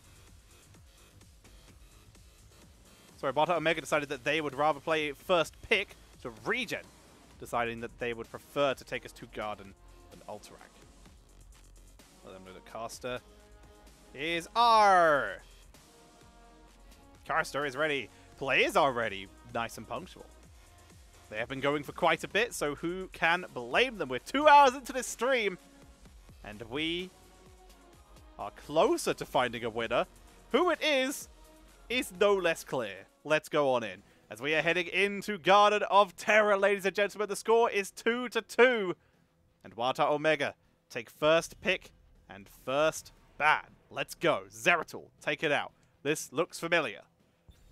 So far, ReGen have been the only ones to really flex their picks and change what they've been banning so far.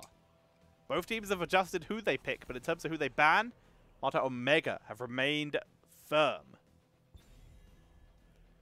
ReGen, on the other hand, have been switching it up. The Nazebo, a later addition. The Hogger almost hasn't appeared in their bans yet. Let's start off with the Nubarak. It was a real nuisance last game. There's a lot of rotation kill potential from ReGen. WildHeart Omega, they'd rather just take it. Medivh has been left open again. If WildHeart Omega wanted to take it, or even if ReGen wanted to take it.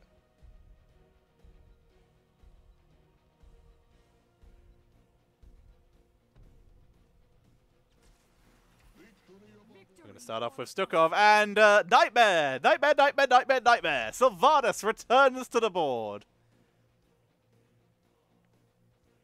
It's going to give them a lot of extra pressure. The potential for that split push style once again. This time, though, WildHeart Omega know that it could be coming. They could adjust. They could pick Falstad. They could pick Stukov. People who could at least clear the lanes going back. They don't even have to fight Sylv. Or they could just kill the Sylv. They pick Greymane and Kharazim. Hyper-aggression from WildHeart Omega this time. Adjusting their composition, they go for a little bit more aggro. With a noob and Greymane and Kharazim on the board, basically anyone they engage on is probably going to die.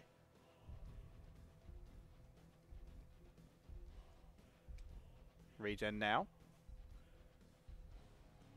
With all that aggression coming their way, what else are they scared of? They're going to take out Leo. They don't want... They still... I think ReGen still expect just to be macroing here. Banning that Leo would be a great wave clearer. Can just be kind of anywhere on the map.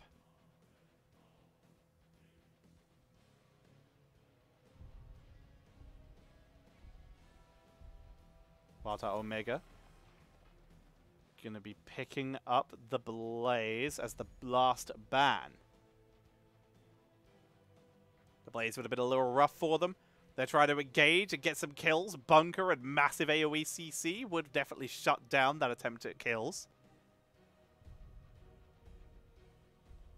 So ReGen, what do we see from them? Next 2 picks, they're going to murder their own this time. Nice little delay tank.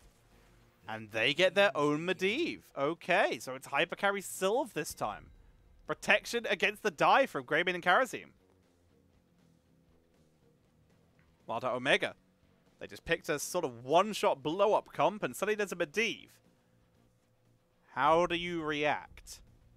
How do you change this? How do you fix this? Something is going to stop your blow-up. What is your solution? They get some macro. Falstad on the board, Dahaka on the board, double global. They now have a massive 3-man kill comp with some great soaking capability. ReGen, currently lacking that. They have Sylve. But in terms of wave clear, that's the best they got. That's a smart pick. ReGen, they get themselves a Ragnaros. They now have another great wave clear hero, and if they go for the lava wave, which they most likely are, then they can delay this game for a very, very long time. I think I'm going to be here for a while. Smart plan's also pretty decent damage. And a Medivh double support onto that with Stukov. That Rag is going to be surviving quite a while in these team fights. Very interesting drafts from these teams, but yeah, that Rag's a smart pick to try and counteract this. They've got massive delay tactics now coming on. Flyest Raven, for starters, is playing the Medivh this time. They did go for a late swap. So yeah, Albertox going to be playing the Sylve, which does mean they're probably going to be more team fighty than they were on Volskaya Foundry. And also, it's appropriate, Flyest Raven plays Medivh. We all know this. Speaking of knowing this, you know that it's time for game number 5, ladies and gentlemen. On the right-hand side, in the red trunks, currently in the process of a reverse sweep. It is ReGen with Splash on the Stukov. Iragados playing the Muradin. Flyest Raven on the Raven. It's Medivh. Albertox is playing the Sylvanas, and Altanium will be playing Ragnaros. On the left-hand side, excuse me, there's going to be WildHeart Omega in the blue trunks with Nintori playing Dahaka. Lupus on the Anubarak, Barabola on Greymane. Slug Hunter is playing that Kharazim and Reb. He's bringing out the Falstad. This looks familiar, but the screen is reversed. What happened? Did I hit the wrong button? No, it's just the other team got a Anubarak. ReGen, though, quite a bit faster in rotating to deal with it. They're staying quite long for this. The tower will live. So do the members of WildHeart Omega. Let's have a look at some of these level 1 talents. We're going to see a dwarf block in this case. Going for a couple block stacks here. Ragnaros starting with Shifting Meteor. Not going to go with Slam or the Fire Burst build, which seems to be very popular these days. And Falstad Gathering Storm to stack up. Ragnaros says hello, only really finds a Anubarak. That's a great lurking arm, but it's still enough to force the retreat. And Flyest Raven barely getting through that portal. So yeah, looks like we're going to have a double soak on Garden of all maps. They're just going to delay this out. That is a siege camp being picked up by the members of WildHeart Omega. Greymane and Kharazim, it means a massively quick camp clear. Lupus going to go to Burrow Charge away. Portal comes out. Camp already taken though. Positioning is good, but they do a lot of damage. And Tori comes in, seeing if they can get the counter kill. You see that 50 spell armor there because we went with the Enduring Swarm. Extra half a second of duration and some spell armor. This can be combined with the extra damage or the armor reduction for the Dahaka later on. You can also get some cooldown reduction talents when you can keep your W up, your Dark Swarm up on basically anyone for as long as possible, as long as they stay inside it. Heal onto Lupus, gets the shield in time. Portal used but not followed. Noob was ready. Immediate panic stun to make sure they could get it, but this camp will be stolen by the members of ReGen. Get a little bit of a head start. They're playing hyper aggressive at this early stage. Thunderburn looks like more of a bit of a combat Muradin as opposed to a hyper sustain Muradin. Thick skin, a little bit of physical armor, makes sense as well. And updraft, Falstad. Burst sustain as opposed to the healing or overtime shielding they can get as his other level 4s. And this will also combo quite well with the cooldown reduction talents that they can get later on to combo with their Q-based build. Sentry comes out from Lupus to Haka. Lurker Strain, the knockback, and the stealth. The cooldown reduction going to help keep Dahaka alive and also keep disrupting that objective. But now it looks like the first seed is going to be going over to the members of ReGen as WildHeart Omega. He's going to gain a couple stacks. Giving some to Flyest Raven as well, though. 19 on both of them. 19 on Arcade Rift, 19 on Gathering Swarm. Even a slow portal for him. Help them rotate faster. Love it. That's sweet. Like that a lot. I'm telling you, he's going to get some extra experience for it. We have that Raven Familiar, Portal Mastery, standard stuff there. Karazim, again, standard stuff. Iron Fist, and Earth Ally. You're never going to get Insight done effectively in these fights. It's just going to be too difficult. And the healing one, kind of rough. Might as well go for the one that gives you value anytime you use it, because you're likely using it on an enemy. The burst value, always going to be there. Stun. Onto Brown Baller, trying to get out of there, Brown Baller. Jumps in, has that thick skin though. There's the portal, sidestep, and Brown Baller will escape. There's level 7 for both teams. Quicksilver Bullets, Boomerang, and no surprise there. Blinding Speed.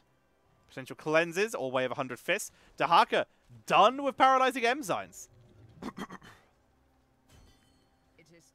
It is a gambit, of course. Let's see what they can do. Up to currently 5 stuff. Rag is killed. T-Tors. That is enough for Gathering Storm to be completed, but of course that will still stack infinitely. So yeah, every time Dahaka dies, so far as yet to happen, that 369 damage will be reduced by 53. But for now, there's a nice little bit of extra damage and a nice little slow. This time it's ReGen's turn to just kind of let the objective go, so it's a seed for a seed right now. Aragados could get portaled in, not going to take the risk. They just let that one go. Nintori speeding along, didn't take the extra movement speed, just doesn't want to get caught out, rotating. They're going to let Falstad clear this up instead. Falstad's already there, might as well just stay up top, not get caught out of position, gain the advantage that way. A little bit of a brawl down in bot lane, not going to turn into anything, team's just exchanging blows. Slow burn for the Ragnaros, as well as that Molten Power. Don't need the Spell Armor, potentially one of the least useful talents for a Meteor-based build. Rodin with the give him the Axe, Silver Lost Soul, standard build that we expect here. Flyest Raven continuing to gain vision. It could have definitely been a camp steal attempt from the Torian Reb there, so good job to do that scouting.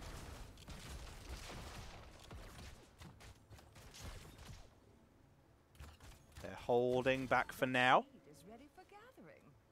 Seed is available, level 10, approaching for both teams, but neither one able to pick it up yet. A little bit of XP still to gain. The Globals working on that very hard for WildHeart Omega. Ragnaros doing as best as they can for the members of ReGen. Stun 1 on an interrupt, but without better barbs. Only buys time for so long. Brown Baller and Slug Hunter both slowed by the weight of pustules. Level 10 is hit. With that level 10 advantage, even though for a short period of time, it is more than enough for WildHeart Omega to pick up the next objective. They have gone for that. Go for the throat. Mighty Gust, 7-sided strike. The isolation and the cocoon. On the other side, ReGen not too far behind. Of course, they have that lava wave. Nice little knockback you saw there from the Lurker Strain. They have that lava wave. Going to make this game incredibly long and annoying. They have Leyline Seal, which we're seeing dropped out quite early as well. Camp still secured. Medivh is in the portal, in the cocoon, and the portal is expired. The team completely splits Flyest Raven out with the massive shove, the inflating swipe. They realize they can't get them out of there, so they sacrifice Medivh, and they sacrifice the stacks. No stack gets left behind. But in this case, not enough! 7-sided! The stun lock to kill off Muradin. Very nice here. Wailing Arrow was also picked up by Sylvanas. Not enough to save the day in this case. And both the Globals, once again, going to make their way in. They're going to try and set this up. This could be the first of the terrors for WildHeart Omega, who are starting to stagger out these kills.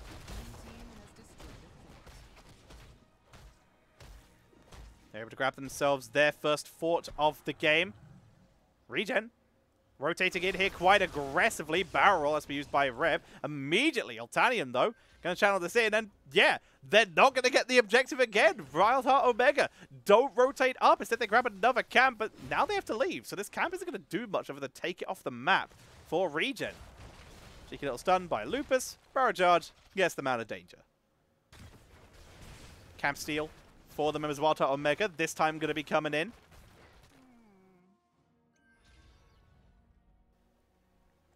They get themselves a little bit of siege camp pressure. In fact, quite a lot of siege camp pressure as they get their own as well. Splash already coming in to help deal with this. Taking out one. ReGen this time brings several people to the Bruiser camp to make sure that they don't get caught out of position. And WildHeart Omega have run out of things to do. Bot lane's too pushed up. They're running out of camps. All they can really do is look for a kill as they've hit level 13 now. Finally able to find it. Pressuring here, they got that burning beetles. Dahaka, Greymade, and Karazim all on the point. Easily enough to clear them out. Seven-sided strike blows up Muradin again. And this is WildHeart Omega. They're just finding individual members, locking them down forever so that seven-sided can finish the job. Try and set themselves up for another fort. Rag is clearing out both lanes. The lava wave came out, but it's not actually done too much. There's still a little bit of a bruiser camp left that Notori is making the absolute most of to do some damage. And that's going to set up beautifully for the finally first set of plant terrors. 2 Cs to 2, but it's going to be WildHeart Omega who picked that up. Level 13. Ooh, portal bait. Portal bait indeed. Flyest Raven bamboozled them. They thought he went down. He did not. Healing static for the Muradin. Not going to go with the Bronzebeard Rage this time. Needs a little bit more burst healing. Pantera's being loud, of course. Going to see that Molten Core dropped by Ragnaros. Lurking Armor Villain reaction. Not going to land here. Cocoon onto Sylvanas. Leyline. Gets everyone out of danger. Ragnaros lands the stun. Seven-sided. Brambola rolling away. They drag. Wailing Arrow shuts down the chase, though, and suddenly there's some very low health members of WildHeart Omega. They're in full retreat here. They were in control. Muradin gets isolated. Able to get out of the CC, though, and escape. Notori from invisibility looking for Splash. They get the stun. Focus down with those Iron Fists of Slug Hunter, but it can't do it. The portal is too good. Damage output onto Raven, but that's the explosion. The Arcane Explosion from the Force of Will kills off Karazim there. Sylvanas landing the final blow. As we see, though, all the forts have been taken out. WildHeart Omega, they still got a good push out of this. They'd already taken most of the forts, but now they have secured them. They've got some good damage onto the front walls. Tiny bit of damage onto the keep. Problem is, now they have to do it all over again. Level 16, half a level away for WildHeart Omega. 3/4 of a way for ReGen.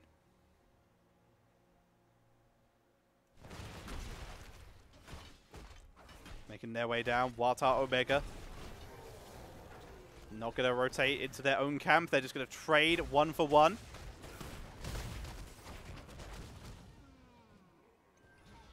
Nice little pickup, nice and easy.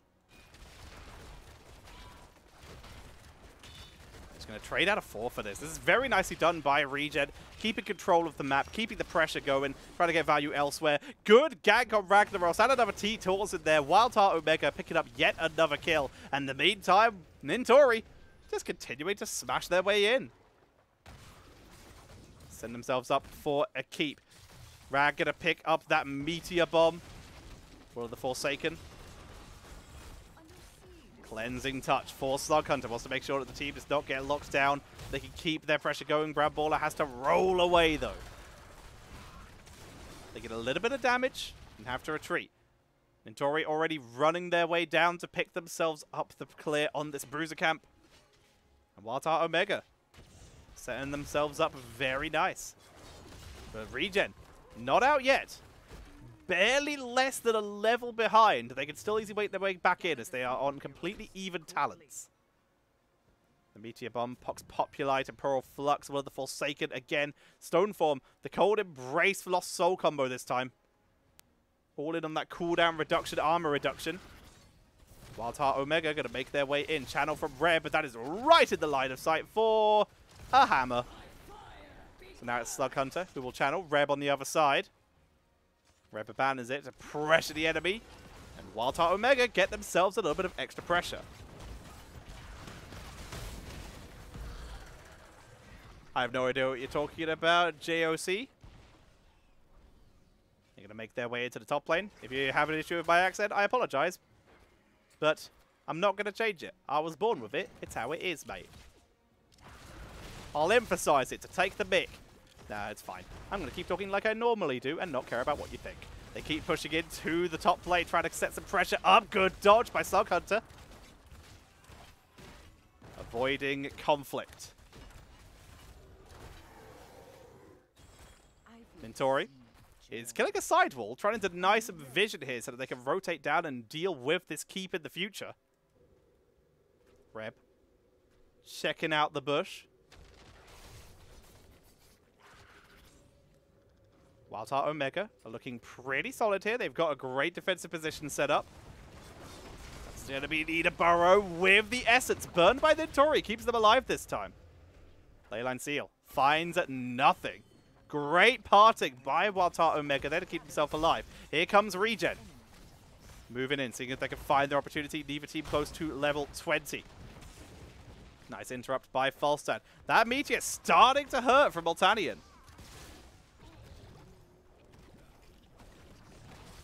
Lupus pressuring in, poking from the side. The flank from Nintori. Always hovering around on the backline. Again, interrupt from Reb. Drag from Nintori, pulling back Moltanian Portal. They're going to try and turn it to Nintori, but again, Lurker Strain keeps them alive this time. Prevents them from getting caught out.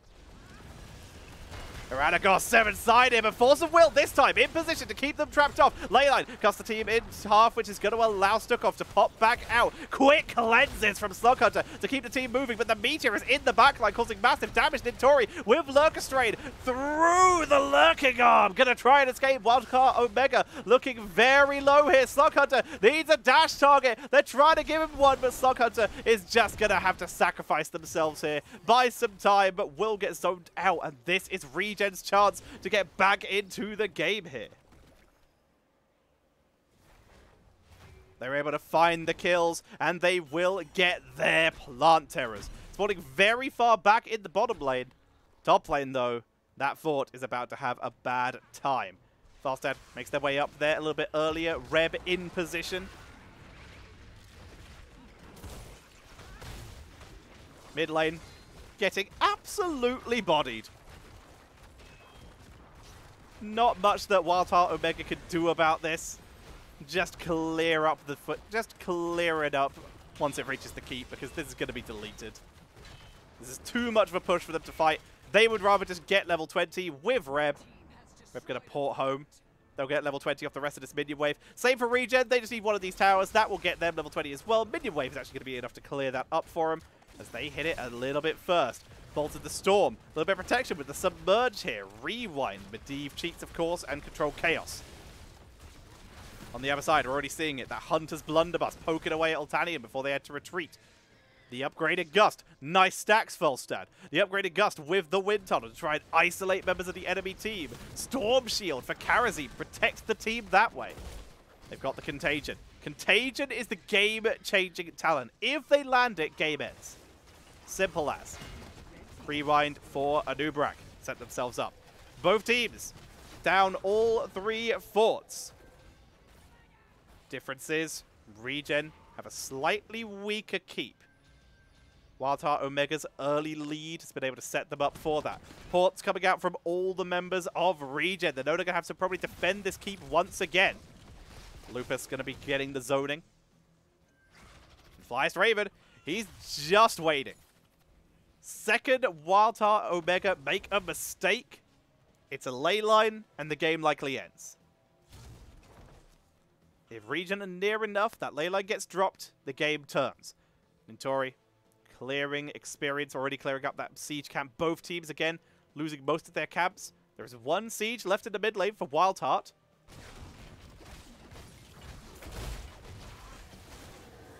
Brown Baller. Getting himself the enemy's Bruiser Camp. But it looks like ReGen are just going to play a little bit safer here. Just playing further back. Entori continuing to put pressure onto the top lane. Another Siege Camp in mid. Lava Wave burned on top. Minion Wave gets deleted. Bruiser Camp taking a lot of damage. Moving onto middle keep are the members of WildHeart Omega trying to set themselves up. WildHeart going to be backing away though. They get a little bit of damage. They get that front wall. It's all pressure. It's all less stuff for the Terror to have to hit. Entori makes their way down to bottom lane. Brown Baller making their way up to the top so they can join up for the objective. Everyone is going to make it there in time. Dahaka could, of course, burrow in. Lupus sees Aragados and flies to Raven. Takes up position to look for their chance to strike. Lots of damage. Gust, Wind Tunnel. Can they make something happen out of this? No, it's a disengage. But this could all still be a delay tactic for the Dahaka. Sorry about the T-Tools there. Bath bags are available in the seat in front of you. Entori is going to trade this for a keep. The Seed, oh Jesus, that's a lot of damage on Lupus. The Seed is traded for a keep. WildHeart Omega, it looks like they had never any intention to try and sustain through this. Entori brush Stalkers away. Doesn't even risk the tunnel. I like that a lot. No sense getting caught out of position here. Just play it safe. Clear out the waves. Keep yourself in control. Rag fully stacked. Medivh, 31 stacks. Flyest Raven has spent so much of this game in Raven form. Look at the damage. 24,000. Not a huge amount below Valor, though, but has just spent so much of the game in Raven form, just grabbing this experience and trying to soak it for the team. Trap is set by ReGen. Trying to set themselves up, and it looks like we have a quick pause. We'll come back to me for competitive integrity. Hope everyone's enjoying. We have a little bit of lag. When it is over, we will jump back in. This is game number 5. Winner takes all here. Here is the table to show where the teams currently stand and what this match means to them. If ReGen win, they will move out of tied last place with Era 404. And they'll move into tied second to last place with WildHeart Omega. If WildHeart Omega win, they move up to tied with Anti-Clown Association. No matter what, neither of these teams are going to make a huge jump in terms of movement. But it's all little points for when the playoffs come around. It's all little bits of security. With each team having 2 matches left to be played, it's all helping. There is, of course, no way for WildHeart Omega or ReGen to catch up with the Heavy Impact and GG Till I Die in this case. But they could, in theory, sneak their way up to Can't Censorship and Team Backdoor. Looks like we're heading back in. Team setting up position. Aragados, stun, blow up, cleanse! It's good! Storm Shield on Lupus saves the day. ReGen, the blow up, so scary, but the shield from Slug Hunter. Cleanse, shield, flee. Gets them out of it, but the low health bar on Anubarak shuts down any opportunity for WildHeart Omega to fight this, meaning ReGen are going to be picking themselves up yet another tribute here. That's going to make them look really good right now for another Terror wave. Currently, 2 seeds to 1. Another wave of pressure with Lava Wave already burned. WildHeart Omega, they're in position to try and pressure another keep. This is trying to force a reaction out of ReGen, who are all, once again, going home. Keep taking a lot of damage. There's a Greymane here. Leyline is dodged. It's Medivh cheats. Gets 3. They're going to try and time the hammer off Rag. Lands 1 stun. It's cleansed beautifully. Wind Tunnel as well. But it is enough. They did what they came here to do. They saved the keep. WildHeart Omega, they did what they came here to do as well. They just burned several heroics. Leyline is already gone. Drag onto Muradin, trying to finish the job. Slugkunter's actually in a little bit of trouble here. Slughunter will back away, though. There's a Siege Giant pressuring mid. We'll finish off the catapult and begin working on that keep. Now there is a weak keep and a non-existent keep in top and the bot lane respectively for WildHeart, so they have the opportunity to try and wrap around and set something up later. Drag again onto the Muradin. They're burning out these Force of Wills first before Slughunter is burning these 7-sided strikes. A lot of damage from Rag here, really doing work. Ley line. They get the interrupt. That's a second person, third person in the ley line. Slughunter is in a bad spot. They burn the 7-sided to buy some time and dashes out to Greymane. They're chasing down, but still able to back away. Nice unstoppable from Albatrox to back into the backline as Ragnaros is cleaning up with the Force of Will for huge damage. Rem, Wind Tunnel into the wall to set up some burst to try and keep Ragnaros alive, but Flyest Raven is trapped. Medivh is gone, but he finished the stacks. Dahaka will be the second to fall, making it a 1-for-1 in this fight as Brown Baller is chased down. Sylv goes down as well, 2-for-1. Brown Baller is so low, but will escape. Let's see part of that fight again as the channel continues. The Wind Tunnel into the wall, sets it up beautifully. They chase down Rag, but Sylv is already gone. In the main game, they're trying to get onto Muradin, but Muradin already jumping away, setting themselves up for safety and for freedom. Gonna see the tribute picked up. Brown Baller grabbing yet another Bruiser Cap. 3 for 2. WildHeart Omega, they're once again going to start very slowly. Good dodge. That's really dangerous if that hits. They're going to start very slowly, pressuring themselves in for another keep. If they can get the second keep, they're looking good for the next seed wave. And there's Rag, shutting it down again with the Molten Core. This is all still buying time. The seed is in 24 seconds. Everyone will be alive for it. Every heroic will be available for it, except for Lava Wave, which, to be fair, isn't as relevant in the jungle.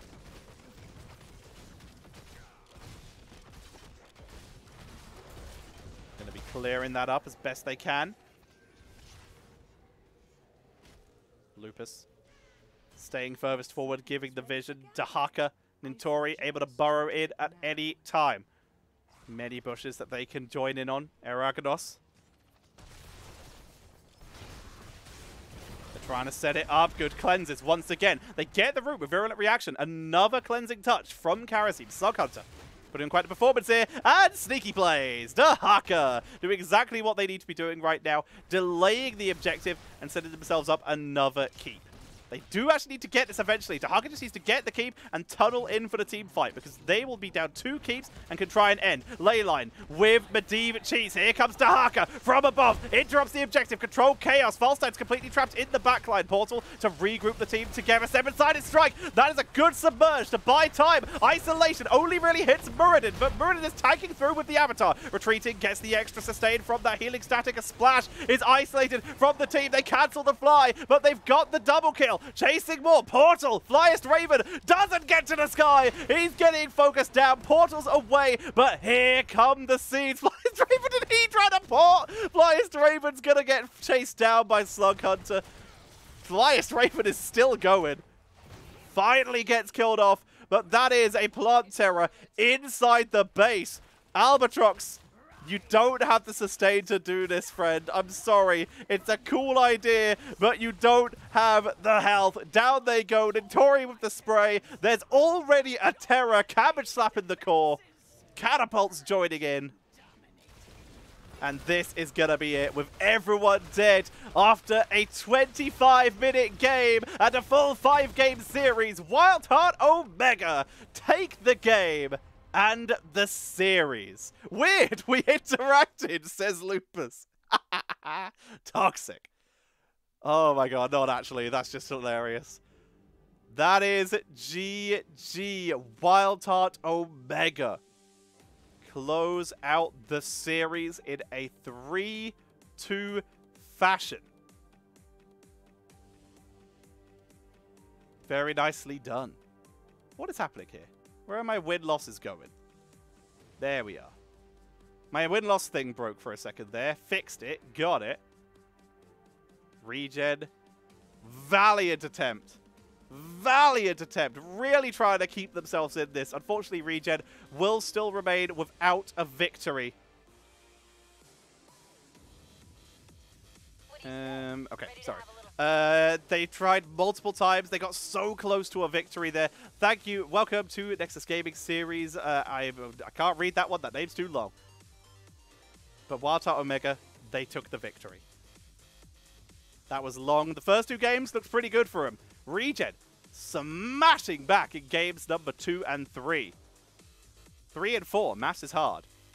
And WildHeart Omega finally finding the win in game number 5.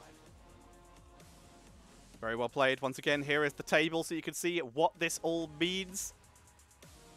Or the table could crash. There we go. We got it. WildHeart Omega, with that win, will move up 1 point. That will put them tied with Anti-Clown Association. They will be on 7 maps won and 12 maps lost. They'll still be technically behind Anti-Clown Association, but it's still some points. It's still going to be good for him. I am unfortunately knackered, and I killed my voice today. I was not expecting to cast this today, but I'm glad I did. I had a really lot of fun, but that is going to be it for me today. I'm not going to be able to do the interview, unfortunately, because my throat is absolutely dying. But I hope you all enjoyed. I hope everyone had a good time and enjoyed the show. Remember, if you did enjoy, make sure to follow so that you can see every single game of Storm Division when it happens. Exclamation mark Matcherino, I believe, to donate to the prize pool for Storm Division. And of course, if you like me, donate or sub here in the next minute before I disappear, because during Storm Div, we had an extra 8 maps won. Did I make a mistake on that? I'm sure it's fine. In Storm Division, the casters get the income from the subs and the bit donations, so every bit of support is helpful. And in Matcherino, the players get that money. If not, if you don't want to do it for NGS, if you like me, then consider having a look at my Twitch, twitch.tv/Tetcher. It is September, meaning there is 20% off or 10% off. I think it's 20% off new subscriptions. So make sure you throw in a little bit of support that way if you're feeling saucy. Keep an eye out on Tuesday for the for our usual news episode. Assuming it's done, there's actually some really, really interesting stuff currently happening. So I don't know if the news will come out on time because I want to make sure we actually cover it all and do it the right justice. But we need to actually, so it might be a day or 2 late. For now, though, thank you everyone very much for watching. I have been Tetcher. I'm sure the mods will raid you over to somewhere lovely. Have a wonderful evening. I'm going to go rest my voice, and I will see you all another time. Check me out on twitch.tv/Tetcher. That's where I usually am. Sexier. Thanks for the sub. Have a good night, everybody. See you next time.